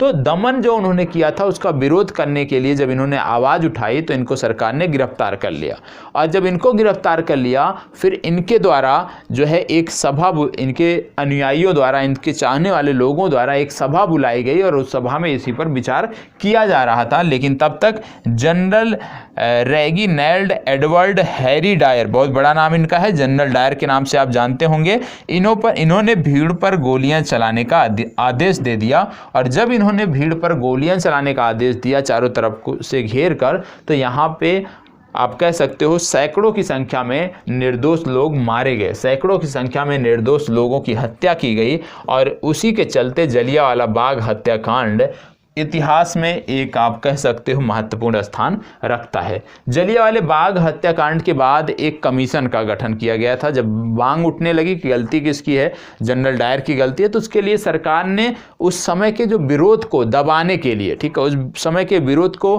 पनपने ना देने के लिए तुरंत एक कमीशन का गठन कर दिया जिसका नाम रखा गया हंटर कमीशन। और हंटर कमीशन क्या था?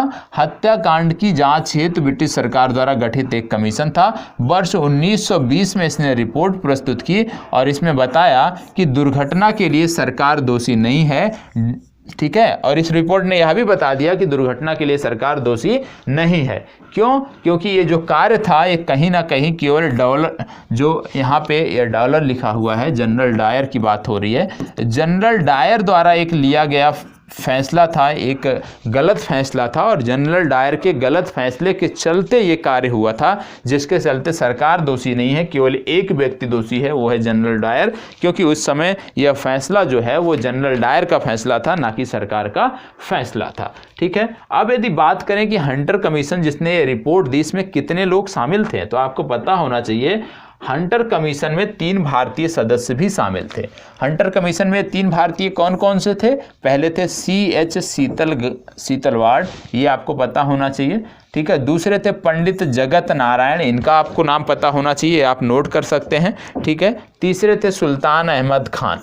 3 व्यक्ति थे जिनको हंटर कमीशन में जगह दी गई थी और तीनों के तीनों ये भारतीय थे, इनके बारे में भी आपको पता होना चाहिए, पूछा जा सकता है, ठीक है। इसके बाद महत्वपूर्ण तथ्य कुछ हैं जो आपको पता होना चाहिए, जैसे सितंबर 1920 में कलकत्ता में हुए कांग्रेस अधिवेशन के प्रमुख मुद्दे कौन से थे? सितंबर 1920, क्योंकि 1919 के बाद ये पहला सम्मेलन था, जलियांवाले बाग हत्याकांड के बाद ये पहला सम्मेलन था, तो इस सम्मेलन का जो प्रमुख मुद्दा था वो था जलियांवाला बाग हत्याकांड और खिलाफत आंदोलन। इसके साथ साथ यदि आपसे पूछ लिया जाए कि मदन मोहन मालवीय सम्मिलित नहीं हुए थे किसमें? खिलाफत आंदोलन में मदन मोहन मालवीय सम्मिलित नहीं हुए थे। यदि आपसे पूछ लिया जाए कि अखिल भारतीय खिलाफत कमेटी का गठन कब किया गया, तो आपको बताना है अखिल भारतीय खिलाफत कमेटी का गठन सितंबर 1919 में किया गया। यहाँ पे करेक्ट कर लीजिएगा, सितंबर 1919 में किया गया, ये आपको पता होना चाहिए। हाजिर उल मुल्क की पदवी का त्याग किसने किया? हजीम अजमल खां को ये पदवी दी गई थी और इन्होंने इसका त्याग कर दिया। आगे यदि आपसे पूछ लिया जाए कि खिलाफत आंदोलनों को देश की स्वतंत्रता के आंदोलन से जोड़ने के विरोधी कौन थे, मोहम्मद अली जिन्ना इसके विरोधी थे, यह भी आपको पता होना चाहिए। और गांधी जी को राजनीति में धर्म को ना लाने की सलाह किसने दी थी, तो गांधी जी को राजनीति में धर्म ना लाने की जो सलाह थी वो मोहम्मद अली जिन्ना ने दी थी, यह भी आपको पता होना चाहिए। अब जब जलियांवाला बाग हत्याकांड हुआ था तो कुछ लोगों ने अपनी उपाधियों को त्याग किया था। उनमें सबसे पहला नाम आता है रविंद्रनाथ टैगोर का। रविंद्रनाथ टैगोर ने क्या किया था, जलियांवाले बाग हत्याकांड के विरोध में सरकार द्वारा इनको नाइटहुड की उपाधि दी गई थी, जिसको इन्होंने परित्याग कर दिया था। इसके साथ साथ एक व्यक्ति का नाम और याद रखना है, सी शंकरन नायर। सी शंकरन नायर का नाम क्यों याद रखना है, क्योंकि ये वायसराय की कार्यकारिणी परिषद में शामिल थे, लेकिन जलियांवाला बाग हत्याकांड के बाद इन्होंने वायसराय की कार्यकारिणी परिषद से इस्तीफा दे दिया था, इसलिए इनका भी नाम आपको याद रखना है। ठीक है, यदि आपसे पूछ लिया जाए कि जलियांवाले बाग हत्याकांड के जिम्मेदार जो व्यक्ति थे जनरल डायर, उनकी हत्या ब्रिटेन में जाकर किसने की, तो उनकी हत्या जो लंदन में जाकर की शहीद उधम सिंह ने की, ये आपको पता होना चाहिए। ठीक है, तो जलियांवाला बाग हत्याकांड अपने आप में महत्वपूर्ण है। चलो, अब जलियांवाला बाग हत्याकांड जब हुआ तो जनरल डायर को बहुत सारी उपाधियां भी लोगों ने दी। जैसे जलियांवाले बाग हत्याकांड के लिए जिम्मेदार जनरल डायर को यदि हम बात करें तो सबसे पहला आपको पता होगा कि इसको विभिन्न उपाधियां दी गई। जैसे ब्रिटिश साम्राज्य का रक्षक। ब्रिटिश साम्राज्य का रक्षक किसने कहा, एक ब्रिटिश अखबार था जिसने बताया कि जनरल डायर ब्रिटिश साम्राज्य के रक्षक हैं। दूसरा एक था ब्रिटिश लॉर्ड सभा। ब्रिटिश लॉर्ड सभा ने क्या कहा, ब्रिटिश साम्राज्य का शेर है जो है जनरल डायर, ये आपको बता दें। और ब्रिटिश सरकार ने क्या कहा, ब्रिटिश सरकार ने कहा जनरल डायर मान की तलवार है। ठीक है, तो ये आपको पता होना चाहिए किसने क्या उपाधियां दी। ब्रिटिश सरकार ने बोला कि जनरल डायर मान की तलवार है, ब्रिटिश लॉर्ड सभा ने बताया ब्रिटिश साम्राज्य का शेर है जनरल डायर, और ब्रिटिश एक अखबार ने बताया कि ब्रिटिश साम्राज्य का रक्षक है जनरल डायर, ये भी आपको पता होना चाहिए। ठीक है, चलिए आगे बढ़ते हैं, इसको बताएं।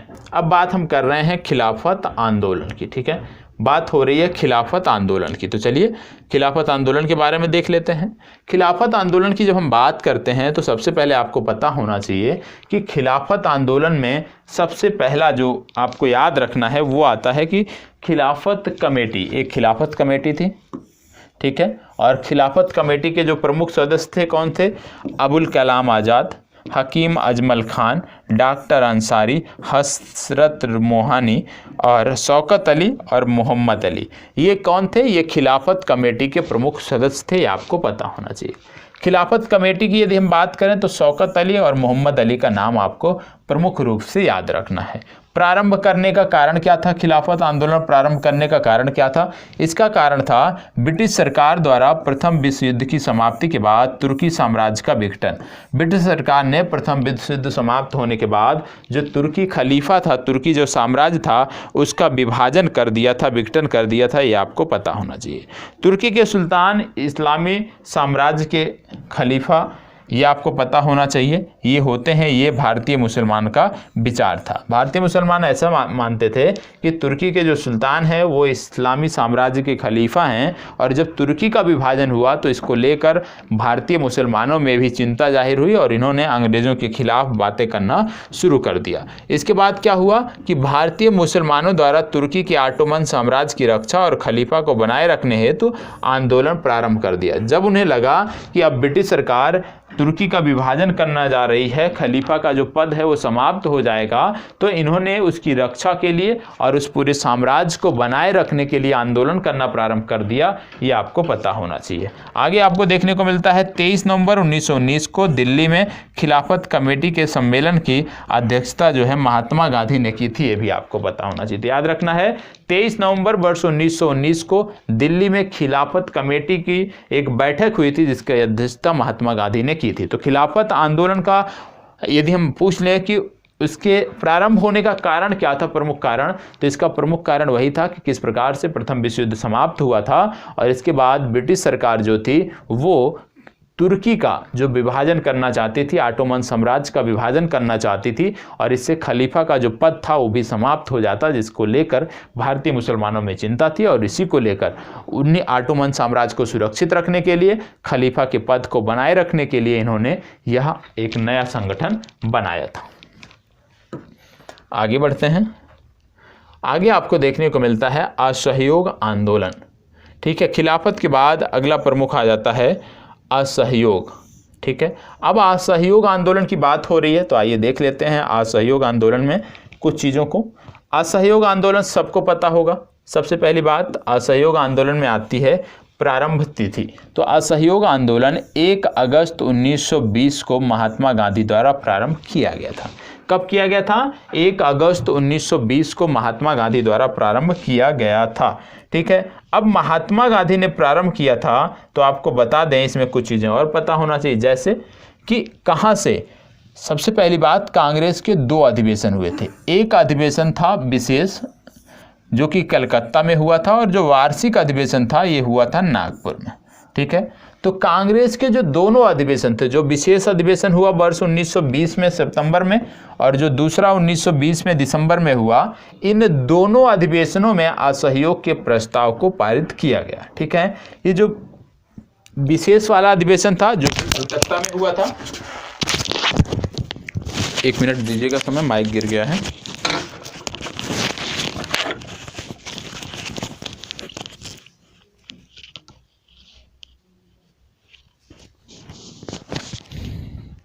चलिए, ये जो विशेष वाला अधिवेशन था जो कि कलकत्ता में हुआ था, यदि हम उसकी बात करें तो यहाँ पर भी असहयोग प्रस्ताव पारित किया गया था।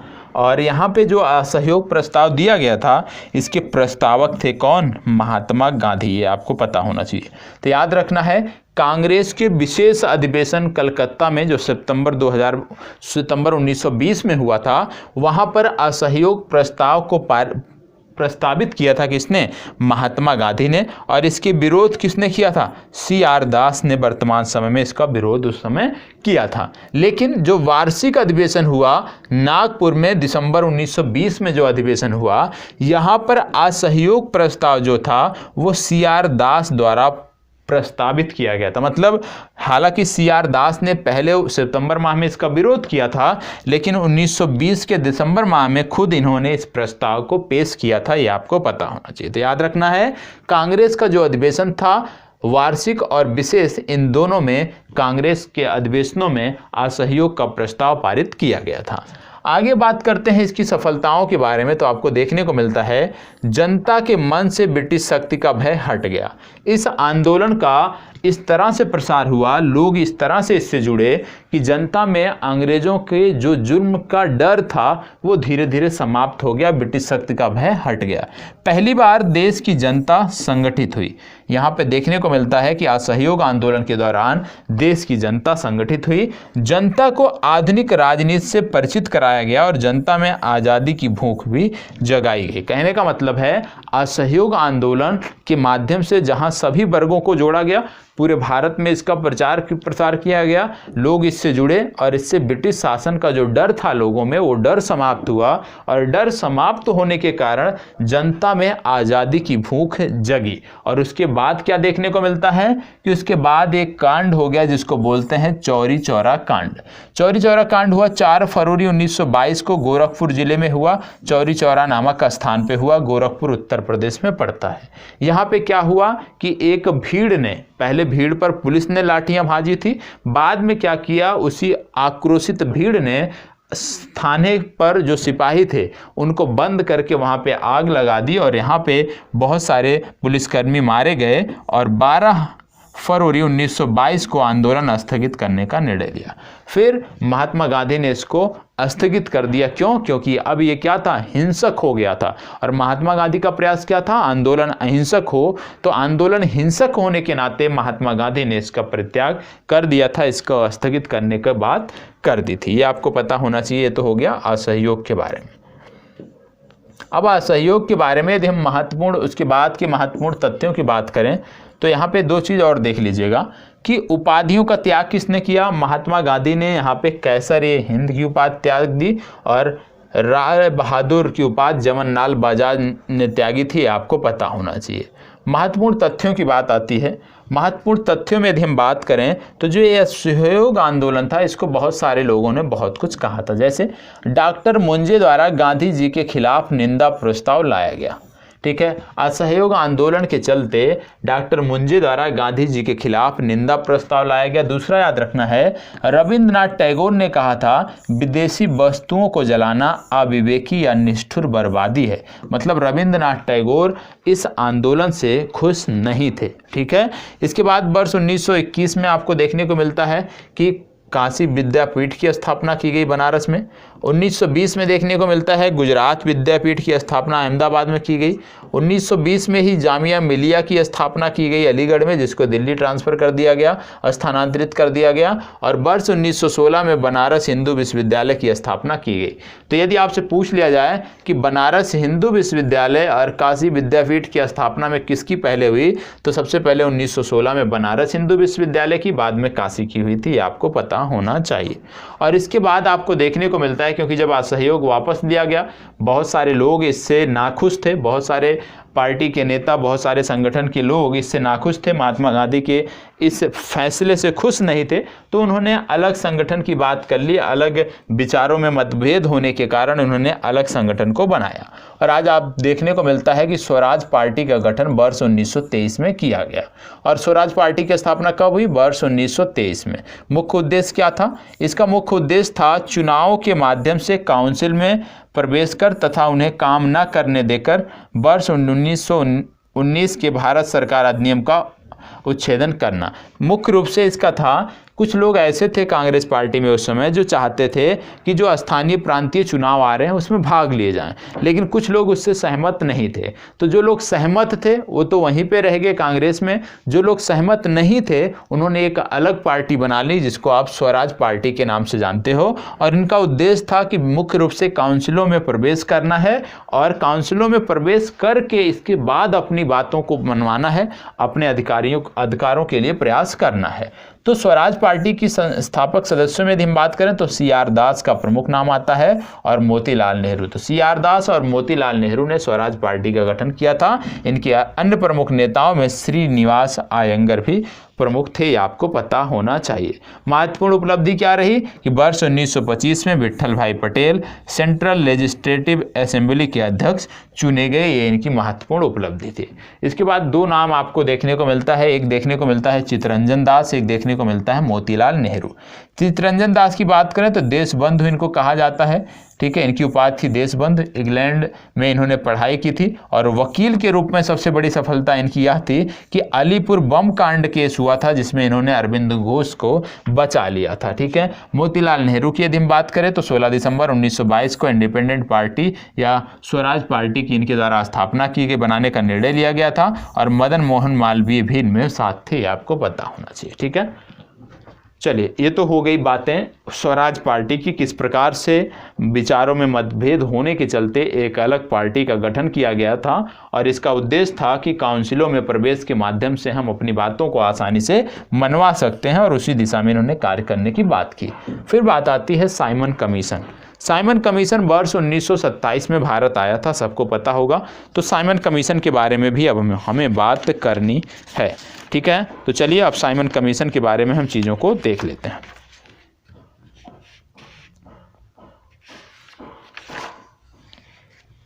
चलिए 1 मिनट का समय दीजिएगा।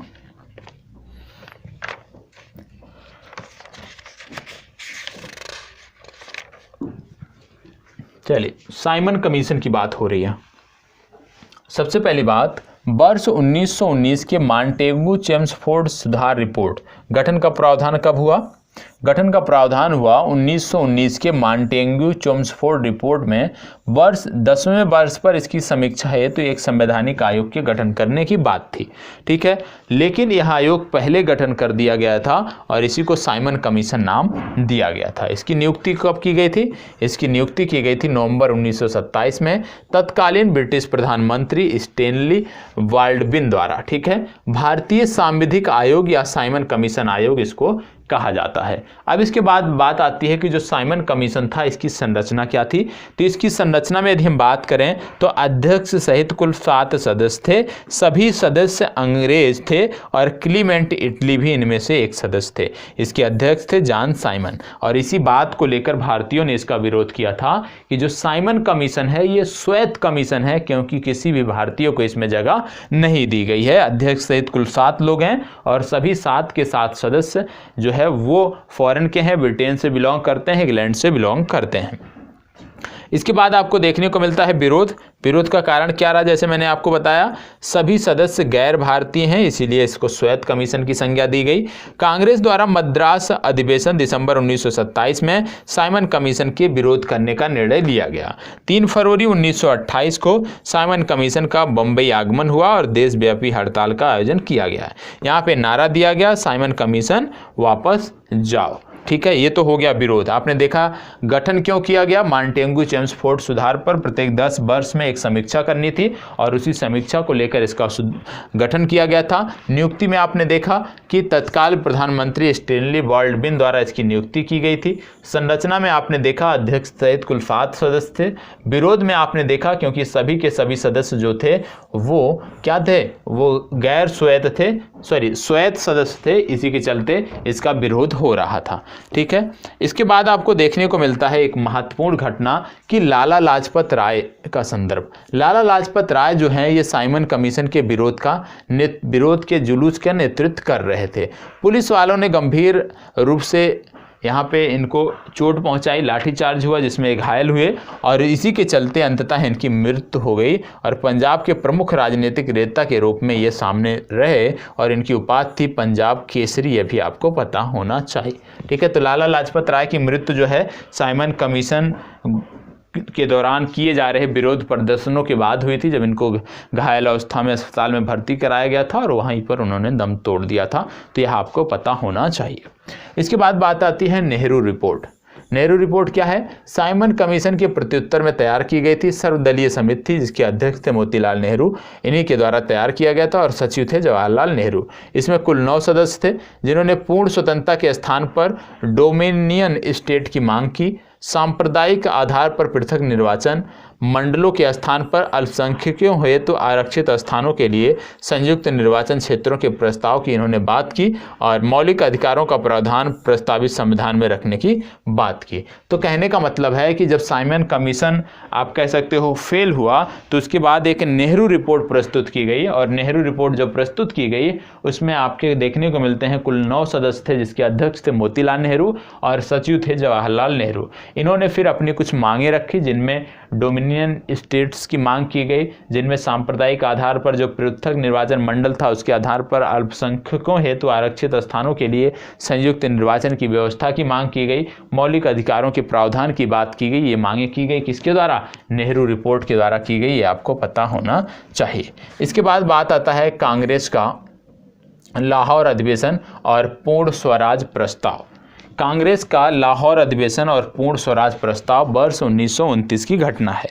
1929 में क्या होता है, लाहौर अधिवेशन होता है।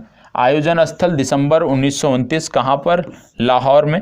यहाँ पर देखने को मिलता है कि 31 दिसंबर 1929 की मध्य रात्रि को पंडित जवाहरलाल नेहरू द्वारा लाहौर में रावी नदी के तट पर भारतीय स्वतंत्रता का ध्वजारोहण किया गया।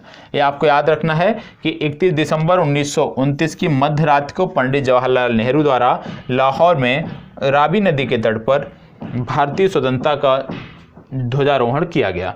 घोषित लक्ष्य क्या थे, यहाँ पे घोषित लक्ष्य थे पूर्ण स्वराज, घोषित लक्ष्य था जवाहरलाल नेहरू द्वारा ये लक्ष्य घोषित किया गया था। ठीक है, तो याद रखना है लाहौर अधिवेशन में पूर्ण स्वराज का लक्ष्य किसने घोषित किया, जवाहरलाल नेहरू द्वारा घोषित किया गया था। महत्वपूर्ण निर्णय क्या था, यहाँ पे कांग्रेस कार्य समिति द्वारा 26 जनवरी 1930 की बैठक में यह निर्णय लिया गया था और इसकी अध्यक्षता किया था, लाहौर अधिवेशन की अध्यक्षता किसने किया था, जवाहरलाल नेहरू ने, यह भी आपको पता होना चाहिए। 26 जनवरी 1930 के दिन को पूर्ण स्वराज दिवस और 26 जनवरी प्रत्येक वर्ष को पूर्ण स्वाधीनता दिवस के रूप में मनाए जाने का निर्णय लिया और इसी वजह से आप 26 जनवरी जनवरी को गणतंत्र दिवस के रूप में मनाते हैं। ठीक है, तो ये आपको पता होना चाहिए। ये बात किसकी हो रही है? ये हो रही है लाहौर अधिवेशन की।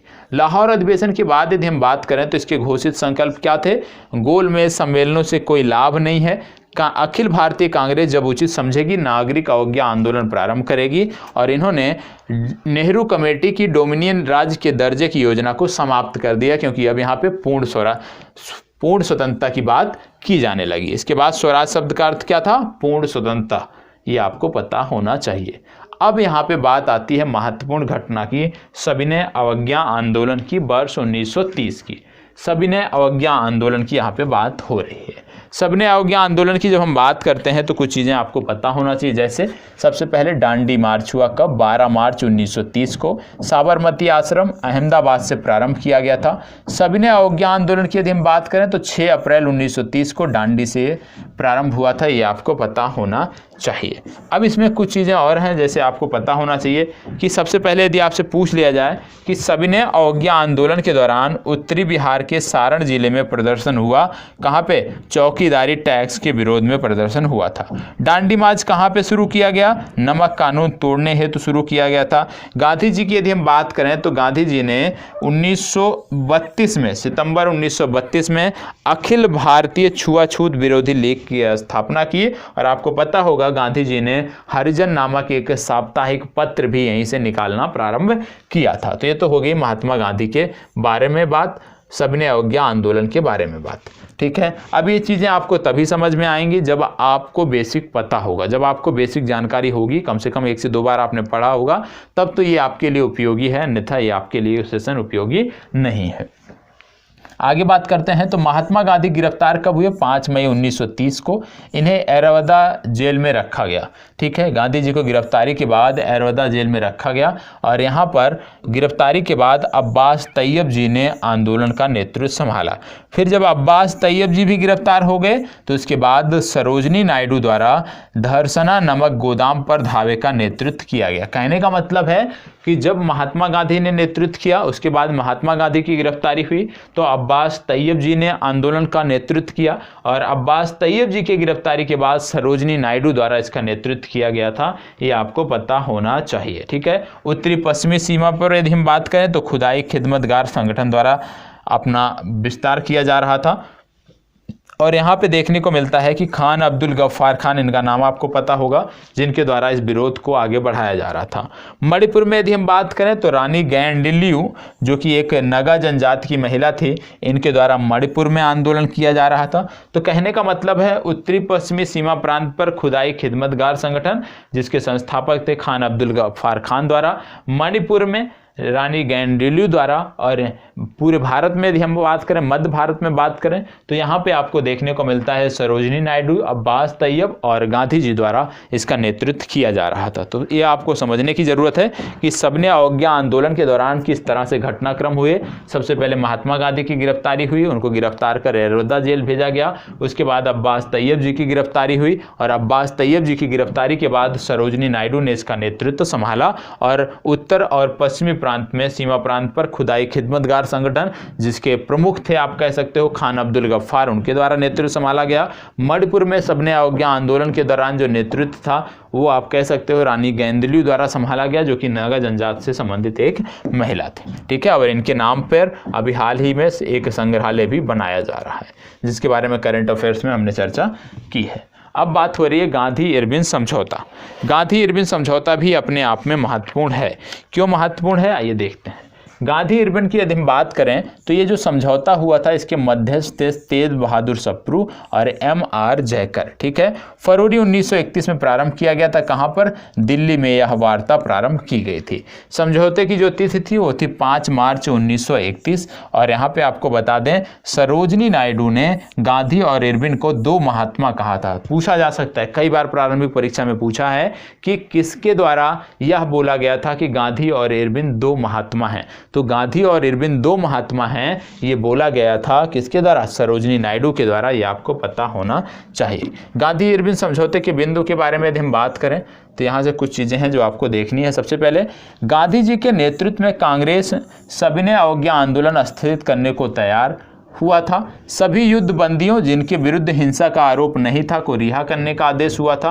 विदेशी कपड़ों और शराब की दुकानों पर शांतिपूर्ण धरना देने का अधिकार मिला था। समुद्र तटीय प्रदेशों में बिना नमक कर दिए नमक बनाने की अनुमति मिली थी और कांग्रेस द्वितीय गोलमेज सम्मेलन में भाग लेगी, ऐसा इन्होंने कहा था। तो महात्मा गांधी और इरविन के बीच जब समझौता हुआ था तो ये कुछ उसके महत्वपूर्ण बिंदु थे जिनमें बोला गया था कि कांग्रेस सविनय अवज्ञा आंदोलन जो है वो स्थगित करेगी, लेकिन उसके बदले में कुछ चीजें चाहती है। क्या चाहती है? सभी युद्धबंदी जिनके खिलाफ हिंसा का आरोप नहीं है उनको रिहा कर दिया जाए। सभी युद्धबंदियों के साथ साथ कि जो विदेशी कपड़ों और शराब की दुकानों पर शांतिपूर्ण धरना देने का अधिकार है उसको भी बनाए रखा जाए। तीसरा बोला गया समुद्र तटीय प्रदेशों में बिना नमक कर दिए नमक बनाने की अनुमति मिलनी चाहिए और कांग्रेस द्वितीय गोलमेज सम्मेलन में भाग लेने के लिए तैयार हुई, ये आपको पता होना चाहिए। इसके बाद यदि हम बात करें इनमें महत्वपूर्ण तथ्यों की तो इरविन के जीवनीकार एलन कैंपबेल जॉनसन के अनुसार गांधी इरविन समझौते में महात्मा गांधी के लाभ थे सांत्वना पुरस्कार। वायसराय इरविन ने गांधी जी को जेल से रिहा किया कब? 26 जनवरी 1931 को। वर्ष 1930 में अंग्रेजी सरकार के विरुद्ध प्रसिद्ध पेशावर कांड के नायक थे वीरचंद गढ़वाली, उत्तराखंड के थे, ये आपको पता होना चाहिए। सविनय अवज्ञा आंदोलन की असफलता के बाद गांधी जी ने महत्व दिया रचनात्मक कार्यक्रम को महत्व दिया, ये आपको पता होना चाहिए। तो गांधी इरविन समझौता भी आपने देख लिया। इसके बाद बात आता है कराची अधिवेशन, कांग्रेस का कराची अधिवेशन। और कांग्रेस का ये जो कराची अधिवेशन है ये आपके लिए महत्वपूर्ण है। आइए देख लेते हैं कांग्रेस के कराची अधिवेशन के बारे में। सबसे पहली बात, कराची अधिवेशन में यदि हम बात करें तो उद्देश्य क्या था? गांधी इरविन समझौते को मंजूरी देना। अध्यक्ष कौन थे यहाँ पे? सरदार वल्लभ भाई पटेल अध्यक्ष थे। पारित प्रस्ताव कौन सा था? मौलिक अधिकारों और राष्ट्रीय आर्थिक कार्यक्रमों से संदर्भ था। गांधी जी का कथन क्या था कि गांधी मर सकता है, गांधीवाद नहीं। ये कहां पर कहा था गांधी जी ने? अपने कराची अधिवेशन में कहा था, जिसकी अध्यक्षता की थी सरदार वल्लभ भाई पटेल ने। और सरदार को सरदार उपाधि किसने दी थी? आपको कमेंट बॉक्स में अभी बताना है, ठीक है। प्रथम अवसर था जब कांग्रेस द्वारा पूर्ण स्वराज्य परिभाषित किया गया। और आपको बता दें यहाँ पे मूल अधिकारों तथा आर्थिक कार्यक्रमों का संकल्प लिया गया। जवाहरलाल नेहरू द्वारा यह प्रारूपित किया गया। तो कराची अधिवेशन आपको याद रखना है क्योंकि कराची अधिवेशन आपके लिए महत्वपूर्ण है, क्योंकि इसी में गांधी इरविन समझौते को जो है वो मंजूरी दी गई थी। सरदार वल्लभ भाई पटेल ने इसकी अध्यक्षता की थी, ठीक है। इसके साथ साथ आगे बढ़ते हैं। फिर बात आती है प्रथम गोलमेज सम्मेलन की, ठीक है। प्रथम गोलमेज सम्मेलन की यदि हम बात करें तो यहाँ पे आपको देखना है कि प्रथम गोलमेज सम्मेलन 12 नवंबर 1930 से 19 जनवरी 1931 के बीच हुआ था। स्थान क्या था? स्थान था लंदन। यहाँ पे भारत के 79 भारतीय प्रतिनिधियों ने भाग लिया था, जिनमें तेज बहादुर सप्रू, मोहम्मद अली जिन्ना, भीमराव अंबेडकर, मुंजे और M.R. जयकर शामिल हैं। ये नाम आपके लिए महत्वपूर्ण है, पता होना चाहिए। तेज बहादुर सप्रू, मोहम्मद अली जिन्ना, भीमराव अंबेडकर, मुंजे और M.R. जयकर, इन्होंने प्रथम गोलमेज सम्मेलन में भाग लिया था। कांग्रेस ने भाग नहीं लिया था। ईसाइयों का प्रतिनिधित्व केटी पॉल ने किया था, यह आपको पता होना चाहिए। और सम्मेलन का उद्घाटन ब्रिटिश सम्राट द्वारा किया गया था। इसके अध्यक्ष थे रैमजे मैकडोनाल्ड, ठीक है। इसके बाद बात आती है द्वितीय गोलमेज सम्मेलन की। और आप जानते हो द्वितीय गोलमेज सम्मेलन में गांधी इरविन समझौते के दौरान महात्मा गांधी ने भाग लेने के लिए स्वीकृति दी थी, ठीक है।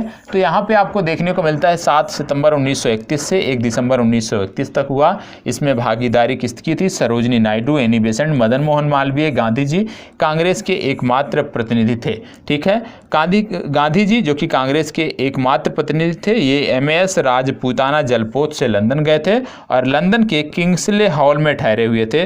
स्वदेश वापसी पर गांधी जी ने क्या कहा था? स्वदेश वापसी पर गांधी जी ने कहा, यह सच है कि मैं खाली हाथ लौटा हूं, किंतु मुझे संतोष है कि जो ध्वज मुझे आपने सौंपा था उसे नीचे नहीं होने दिया हूं और उसके सम्मान के साथ समझौता नहीं किया हूं।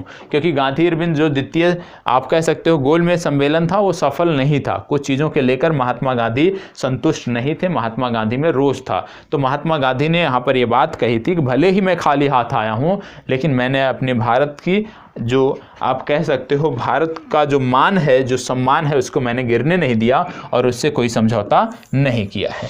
सांप्रदायिक पंचाट एवं पूना पैक्ट आपने सुना होगा, ये क्या है? आइए देख लेते हैं। यहाँ पे आपको देखने को मिलता है 16 अगस्त 1932 को रैमजे मैकडोनाल्ड ने अपने सांप्रदायिक अधिनिर्णय की घोषणा कर दी और ये काफ़ी विवादित था, जिसको सांप्रदायिक पंचाट आप कहते थे।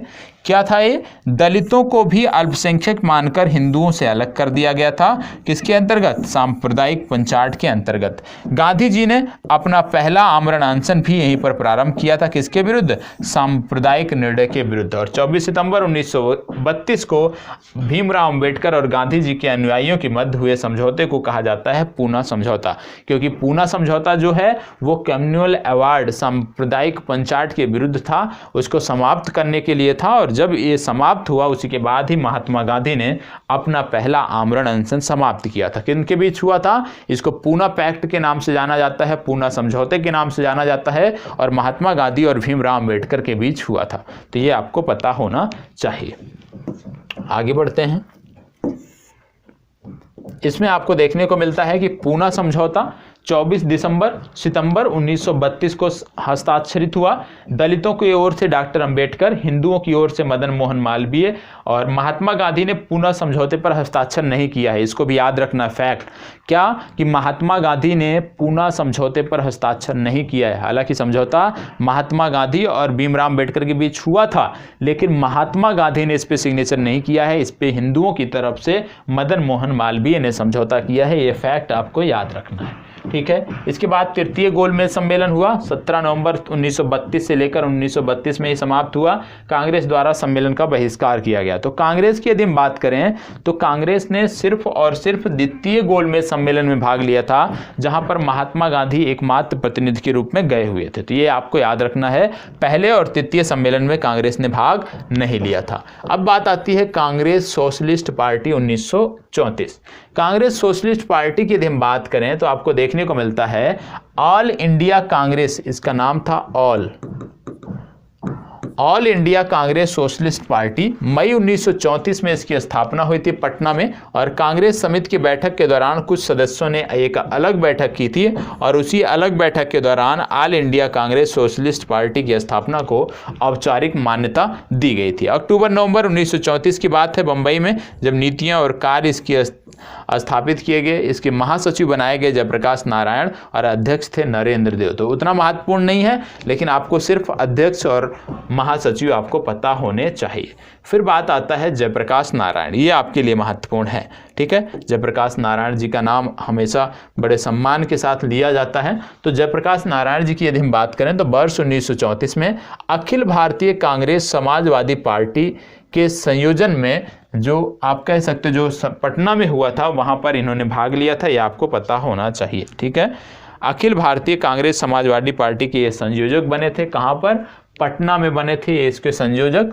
और आपको बता दें बिहार सोशलिस्ट पार्टी से भी ये संबद्ध रहे थे। मतलब अखिल भारतीय कांग्रेस समाजवादी पार्टी के ये संयोजक थे। कहां पर? पटना में। और बिहार सोशलिस्ट पार्टी से भी ये संबंधित रहे थे। इनकी उपाधि थी लोकनायक, और भारत छोड़ो आंदोलन में इन्होंने महत्वपूर्ण भूमिका निभाई थी, जब डॉक्टर राम मनोहर लोहिया और अरुणा आसिफ अली के साथ मिलकर गुप्त रूप से भारतीय जनता को इन्होंने संगठित किया था। इसके साथ साथ आपको पता होगा 5 जून 1974 को पटना के गांधी मैदान पर संपूर्ण क्रांति का भी इन्होंने आह्वान किया था, और वर्ष 1999 में भारत रत्न सम्मान इनको मरणोपरांत दिया गया था। तो इनके बारे में इतना पता होना चाहिए कि इनकी महत्वपूर्ण भूमिका यदि हम देखें तो भारत छोड़ो आंदोलन के दौरान है, जब प्रमुख नेता जो है उनको गिरफ्तार कर लिया गया था। तो उस दौरान जेल से भागकर इन्होंने राम मनोहर लोहिया और अरुणा आसिफ अली के साथ मिलकर गुप्त रूप से रेडियो का संचालन किया था, लोगों को जागरूक करने का प्रयास किया था। ये आपको पता होना चाहिए, ठीक है। चलिए आगे बढ़ते हैं, इसकी बात कर लेते हैं। यहाँ पे बात हो रही है घटनाएं, जैसे गांधी इरविन समझौता की बात हो रही है। यहाँ पे कुछ वर्ष दिए, जैसे गांधी इरविन समझौता 5 मार्च 1931 को हुआ। भगत सिंह को फांसी 23 मार्च 1931 को दी गई।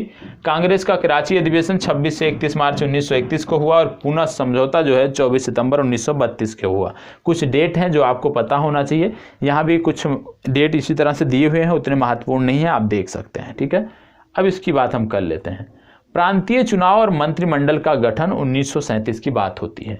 जब प्रांतीय चुनाव की बात करते हैं हम 1937 में, तो आपको देखने को मिलता है प्रांतीय चुनाव में बहुत ही आप कहते हैं कि सफल रहे थे हम। क्यों? क्योंकि जुलाई 1937 में 6 प्रांतों में कांग्रेस मंत्रिमंडल गठित हुई थी। कहाँ कहाँ? उड़ीसा, मध्य प्रांत, बम्बई, मद्रास, संयुक्त प्रांत और बिहार, यहाँ पे कांग्रेस मंत्रिमंडल गठित हुई थी। इसके साथ साथ आपको देखने को मिलता है 5 प्रांतों में कांग्रेस को पूर्ण बहुमत मिला था। कौन कौन से प्रांत थे? संयुक्त प्रांत था, उड़ीसा था, मद्रास था, बिहार था और मध्य प्रांत एवं बरार था, जहां पर कांग्रेस को पूर्ण बहुमत मिला था। तो कांग्रेस को जहां पे पूर्ण बहुमत मिला था वो प्रांत आपको पता होना चाहिए। कांग्रेस को बहुमत नहीं थे, लेकिन सबसे बड़ा दल कहां पे था कांग्रेस? बंबई, असम और उत्तर पश्चिम प्रांत। तो बंबई, असम, उत्तर पश्चिम प्रांत में बहुमत तो में नहीं मिला था, लेकिन सबसे बड़े दल के रूप में कांग्रेस था, ये भी आपको पता होना चाहिए। इसके बाद आपको देखने को मिलता है कि पश्चिमोत्तर प्रांत और असम में भी बाद में कांग्रेस ने सहयोगी दलों के साथ मिलकर सरकार बनाई, यह भी आपको पता होना चाहिए। ठीक है, तो कहने का मतलब है कि कांग्रेस को पूर्ण बहुमत कहां मिला? तो कांग्रेस को पूर्ण बहुमत मिला उड़ीसा, मद्रास, बिहार, मध्य प्रांत एवं बरार और संयुक्त प्रांत में। कहां लार्जेस्ट पार्टी के रूप में उभर कर सामने आई? बंबई, असम और उत्तर पश्चिम प्रांत में एक लार्जेस्ट पार्टी के रूप में उभर कर सामने आई। और 6 प्रांतों में कांग्रेस मंत्रिमंडल गठित की गई। कहां कहां से? बिहार, उड़ीसा, मध्य प्रांत, बंबई, मद्रास, संयुक्त प्रांत, ये भी आपको पता होना चाहिए। ठीक है, इसके बाद बात आता है देसी रियासतों की बात आती है। और देसी रियासतों की जब बात आती है तो यहाँ पे कुछ चीज़ें हैं जो आपको पता होना चाहिए, जो चीज़ें आपको ध्यान में देनी है। अब देसी रियासतों में यदि हम बात करें तो बटलर समिति का नाम अक्सर लिया जाता है। ठीक है, बटलर समिति क्या थी इसके बारे में आइए समझ लेते हैं। बटलर समिति की जब हम बात करते हैं तो यहाँ पे आपको पता होगा कि इसका गठन वर्ष 1927 में किया गया था। इसका अन्य नाम था भारतीय रियासत समिति। इसका उद्देश्य क्या था? भारत सरकार तथा रियासतों के मध्य संबंधों की जांच करना, ब्रिटिश भारत तथा भारतीय रियासतों के मध्य आर्थिक एवं वित्तीय संबंधों में सुधार हेतु सिफारिशें करना। तो बटलर समिति का उद्देश्य क्या था? विशेष रूप से समन्वय का काम था, ये आपको पता होना चाहिए। अखिल भारतीय राज्य जन कॉन्फ्रेंस का आयोजन दिसंबर 1927 में किया गया था। भारतीय प्रजामंडल, ये आप करेक्ट कर लीजिएगा, इसमें त्रुटि है। भारतीय प्रजामंडल का अध्यक्ष वर्ष 1939 में जवाहरलाल नेहरू को चुना गया था। तो यहाँ अच्छा नीचे दिया, इसको आप करेक्ट, ये गलत है, इसको हटा दीजिएगा। भारतीय प्रजामंडल का अध्यक्ष वर्ष 1939 में किसको चुना गया? जवाहरलाल नेहरू को चुना गया, ये आपको पता होना चाहिए। और 26 अक्टूबर 1947 को कश्मीर के महाराजा हरि सिंह ने भारत में विलय के लिए हस्ताक्षर पत्र सौंपा, किसको? जवाहरलाल नेहरू को। और भारतीय संघ में अधिकांशतः रजवाड़ों का विलय कब हुआ? वर्ष 1947 में। किसके फलस्वरूप हुआ? सरदार वल्लभ भाई पटेल के प्रयासों के फलस्वरूप हुआ। फिर इसके बाद बात आती है द्वितीय विश्व युद्ध की। वो आपके लिए उतना महत्वपूर्ण नहीं है, ठीक है, तो इसके लिए कोई मतलब नहीं, पीडीएफ में दी हुई है, आप पढ़ लीजिएगा। ठीक है, इसके बाद बात आती है पाकिस्तान की मांग को लेकर। पाकिस्तान की मांग को लेकर यदि हम बात करें तो पाकिस्तान की मांग एकाएक तो नहीं उठाई गई रही होगी। ठीक है, तो पाकिस्तान की मांग में सबसे पहला महत्वपूर्ण आता है इलाहाबाद अधिवेशन।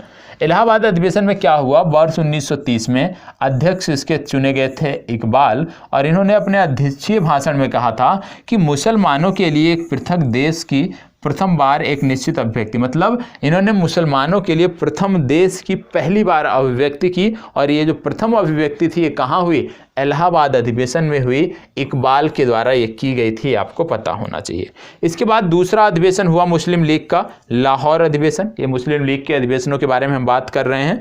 इसकी अवधि थी 22 से 24 मार्च 1940। इसके अध्यक्ष थे मोहम्मद अली जिन्ना, और मोहम्मद अली जिन्ना ने मांग किया कि भारत से अलग एक मुस्लिम राष्ट्र बनाया जाना चाहिए और उसके अतिरिक्त हमें कुछ भी स्वीकार नहीं है। तो यह याद रखना है हमें कि अध्यक्षीय भाषण में मोहम्मद अली जिन्ना ने कहा कि भारत से अलग एक मुस्लिम राष्ट्र हमें चाहिए और उससे कम पर हमें कुछ भी मंजूर नहीं है। और आपको बता दें यहीं पर जिन्ना के द्विराष्ट्र सिद्धांत को मान्यता दी गई, ये आपको पता होना चाहिए।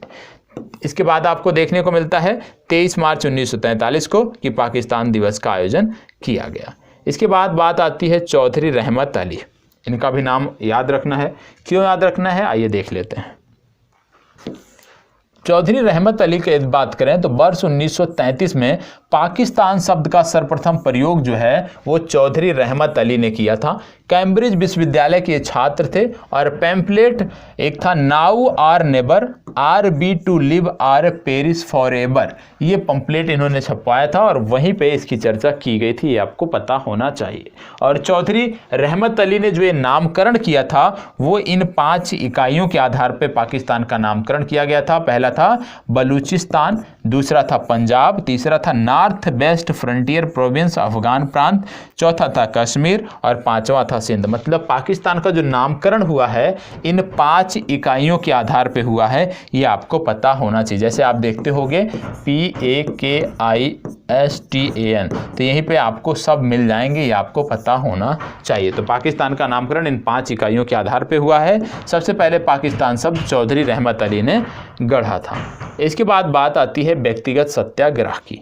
अब व्यक्तिगत सत्याग्रह की जब बात करते हैं तो आपको पता होना चाहिए, कई बार पूछा जाता है कि व्यक्तिगत सत्याग्रही पहले कौन थे, तो आपको यहाँ पे पता होना चाहिए पहले व्यक्तिगत सत्याग्रही कौन थे। व्यक्तिगत सत्याग्रह की जब हम बात करते हैं तो सबसे पहले वर्ष 1940 की बात हो रही है। अगस्त माह में कांग्रेस ने गांधी जी के नेतृत्व में इस प्रस्ताव को पूरी तरह से अस्वीकार कर व्यक्तिगत सत्याग्रह प्रारंभ किया था। ठीक है, अब व्यक्तिगत सत्याग्रह क्या था? प्रतीकात्मक अभिव्यक्ति थी, किसको लेकर? ब्रिटिश सरकार की भारत के प्रति नीतियों को लेकर नैतिक विरोध की एक नीति थी। इसको प्रारंभ किया था 17 अक्टूबर 1940 को। आपसे अक्सर पूछा जाता है कि प्रथम व्यक्तिगत सत्याग्रही कौन थे, तो इनका नाम आपको याद रखना है। व्यक्तिगत सत्याग्रह में एक चीज सिर्फ याद रखना है कि प्रथम व्यक्तिगत सत्याग्रही जो थे वो थे विनोबा भावे। यदि आपसे पूछ लिया जाए द्वितीय व्यक्तिगत सत्याग्रही थे कौन थे, तो पंडित जवाहरलाल नेहरू द्वितीय व्यक्तिगत सत्याग्रही थे। तो सिर्फ इतना याद रखना है, प्रथम व्यक्तिगत सत्याग्रही जो थे वो थे विनोबा भावे, द्वितीय व्यक्तिगत सत्याग्रही थे पंडित जवाहरलाल नेहरू, और व्यक्तिगत सत्याग्रह जो प्रारंभ किया गया था वर्ष 1940 में प्रारंभ किया गया था, ये आपको पता होना चाहिए। इसके बाद यदि हम बात करें तो आपको देखने को मिलता है महात्मा गांधी, सर्वोदय शब्द का सर्वप्रथम प्रयोग किया था महात्मा गांधी ने।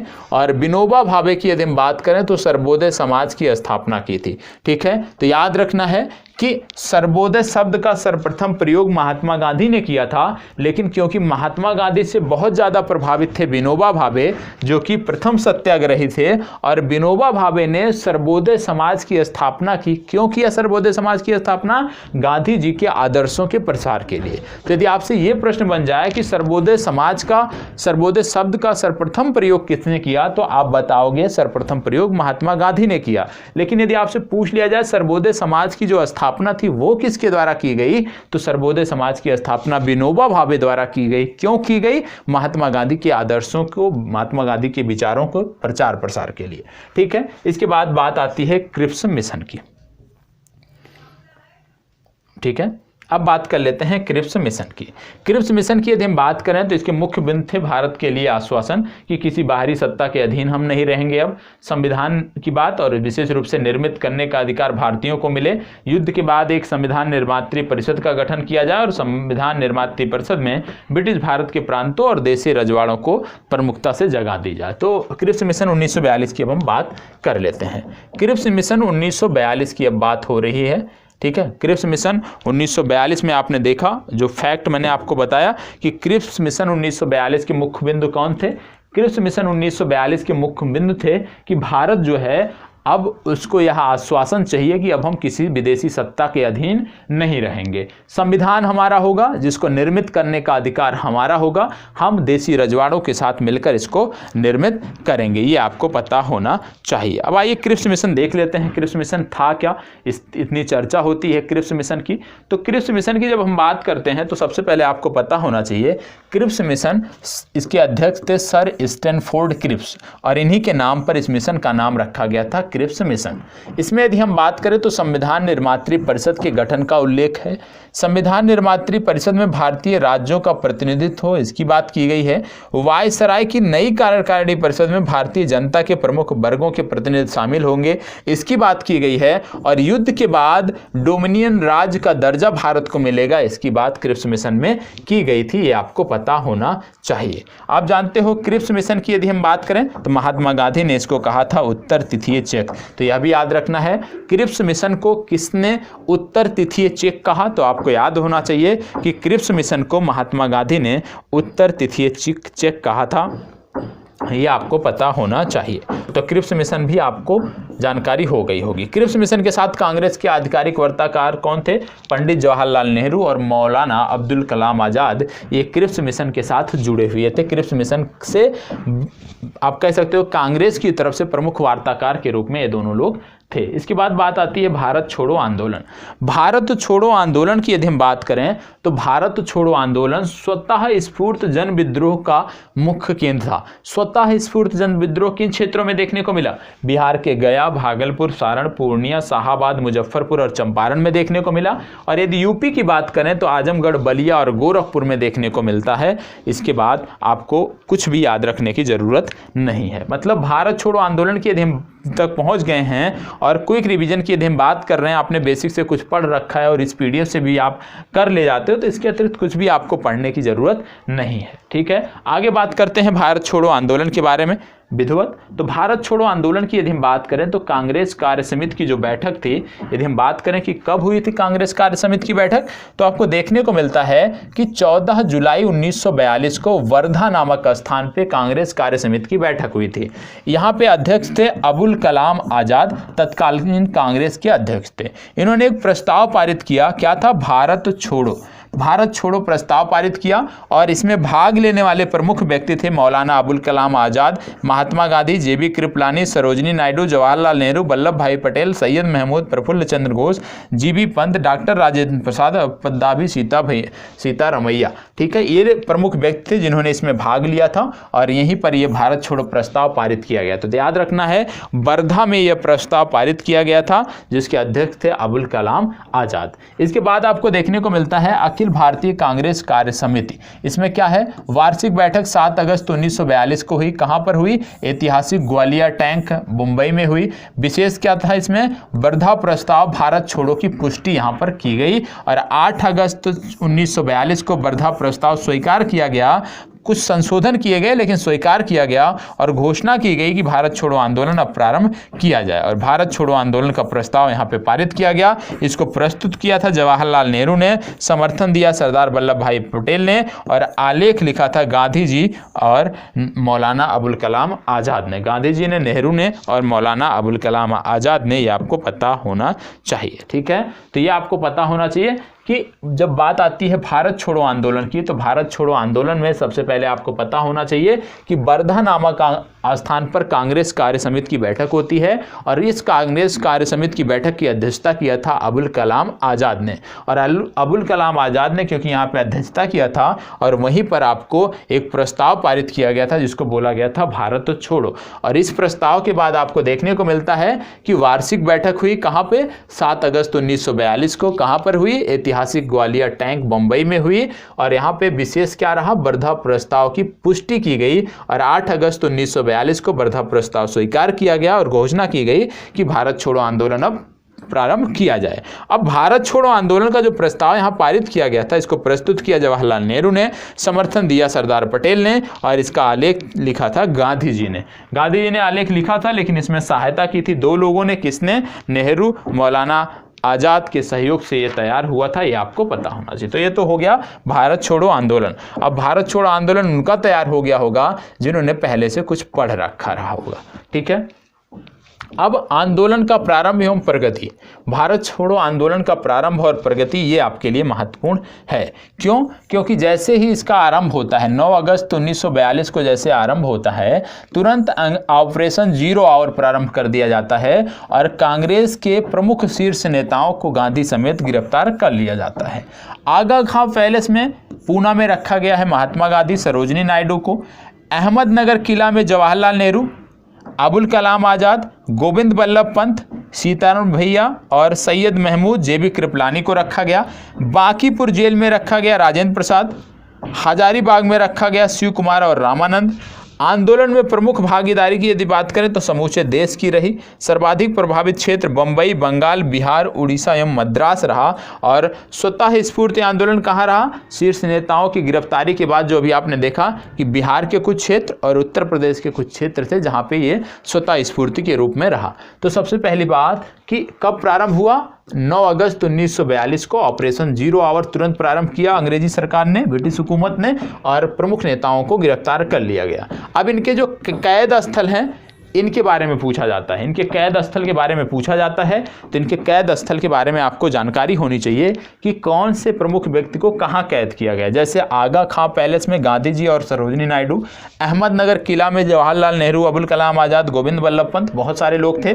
बांकीपुर जेल में यदि हम बात करें तो राजेंद्र प्रसाद, हजारीबाग में बात करें तो शिव कुमार और रामानंद, इनको गिरफ्तार करके रखा गया था। इस दौरान भी कांग्रेस रेडियो प्रसारित हो रहा था और गुप्त तरीके से राम मनोहर लोहिया नियमित रूप से इसका प्रसारण कर रहे थे।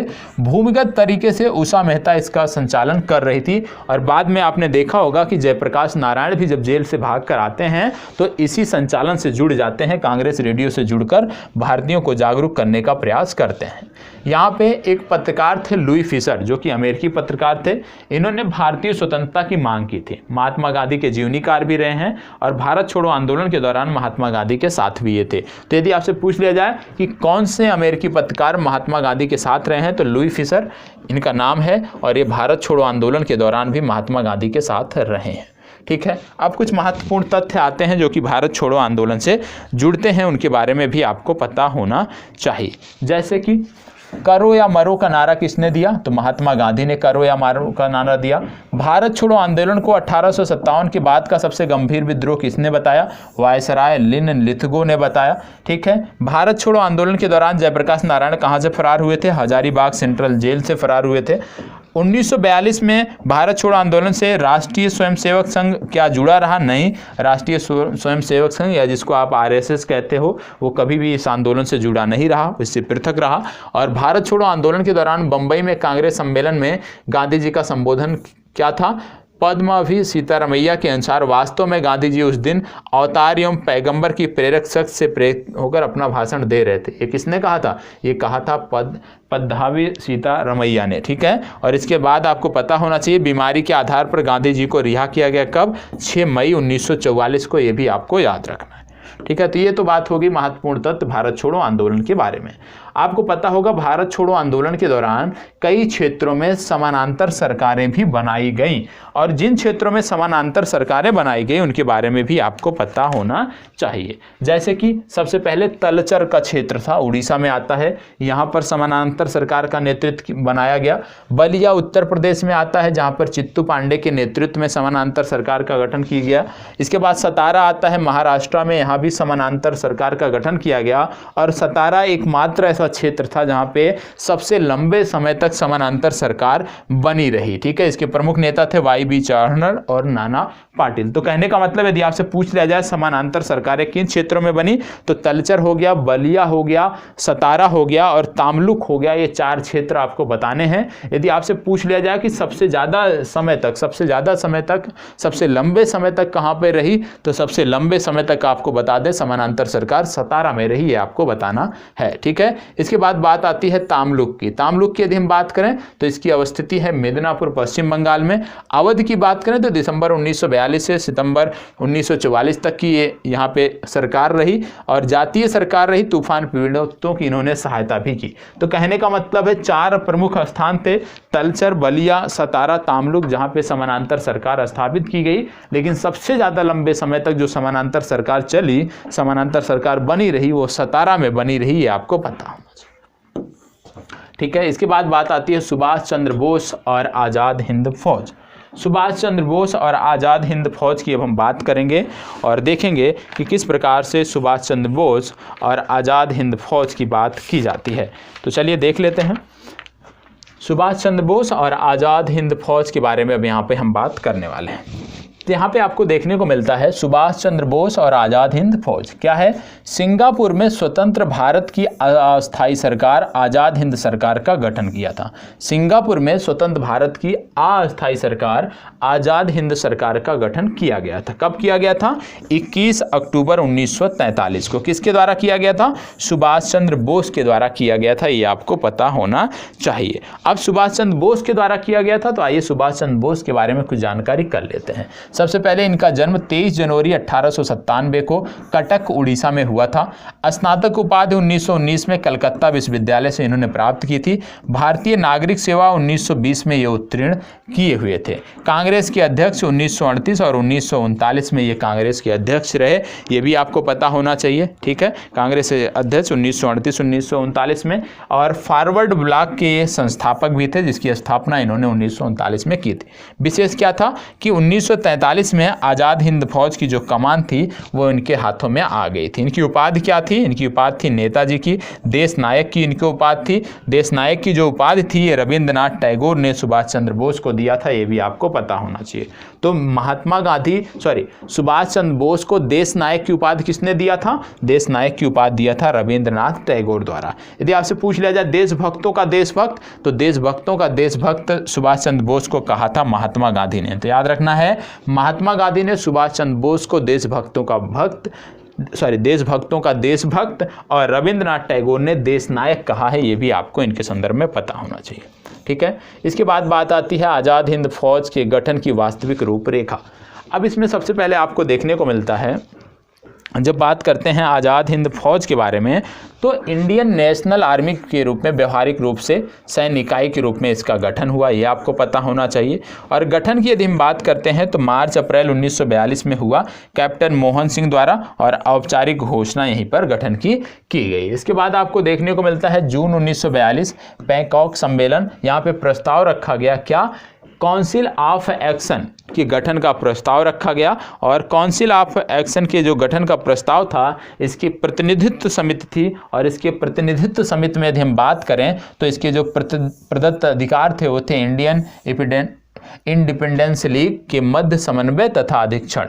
ठीक है, तो कहने का मतलब है कि बैंकॉक सम्मेलन में एक प्रस्ताव रखा गया और इसमें काउंसिल ऑफ एक्शन के गठन की बात की गई। और काउंसिल ऑफ एक्शन के जब गठन की बात की गई तो यहाँ पे प्रतिनिधित्व समिति का भी गठन किया गया, उसकी भी चर्चा की गई। प्रतिनिधित्व समिति का भी गठन यहाँ पे किया गया। इसके बाद इसके अधिकार दिए गए। क्या अधिकार दिए गए? कि इंडियन इंडिपेंडेंस लीग और इंडियन नेशनल आर्मी के मध्य समन्वय तथा अधीक्षण का कार्य इसका होगा, यह बात यहाँ पे स्पष्ट रूप से की गई। इसके बाद आपको देखने को मिलता है कि सुभाष चंद्र बोस लगातार सक्रिय रहे और इन्होंने फिर आगे चलकर आज़ाद हिंद फौज का गठन किया। इसके बाद आपको देखने को मिलता है कि लाल किला मुकदमा नवंबर 1945 की बात आती है, जहां पर राशिद अली, प्रेम सहगल, गुरबख्श सिंह ढिल्लन और शहनवाज, जिनमें से प्रेम सहगल, गुरबख्श सिंह ढिल्लन और शहनवाज को मृत्युदंड दिया गया। राशिद अली को 7 वर्ष की सजा सुनाई गई। ठीक है, इसके बाद आप देखोगे तो इस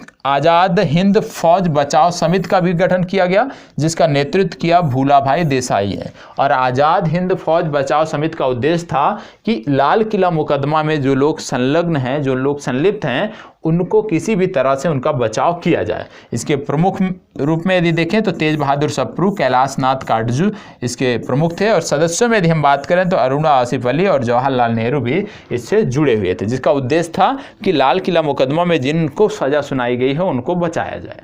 ठीक है, बाद में क्या हुआ? बाद में आपको देखने को मिलता है 4 जुलाई 1943 को सुभाष चंद्र बोस द्वारा इंडियन नेशनल आर्मी का नेतृत्व ग्रहण किया गया। और इसमें आपको देखने को मिलता है कि द्वितीय इंडियन नेशनल आर्मी की संज्ञा भी इसे दी जाती है और इसे ही हिंदी में आज़ाद हिंद फौज कहा जाता है। तो दोनों चीज़ें एक हैं, ये आपको पता होना चाहिए। बाद में जब ये विशेषाधिकार समिति का गठन किया गया था, जब इसका दबाव पड़ा तो लॉर्ड बेबल थे उस समय, तो लॉर्ड बेबल ने क्या कर दिया? लॉर्ड बेबल ने अपने विशेषाधिकारों का प्रयोग करते हुए लाल किला मुकदमे में मृत्युदंड की सजा को माफ़ कर दिया।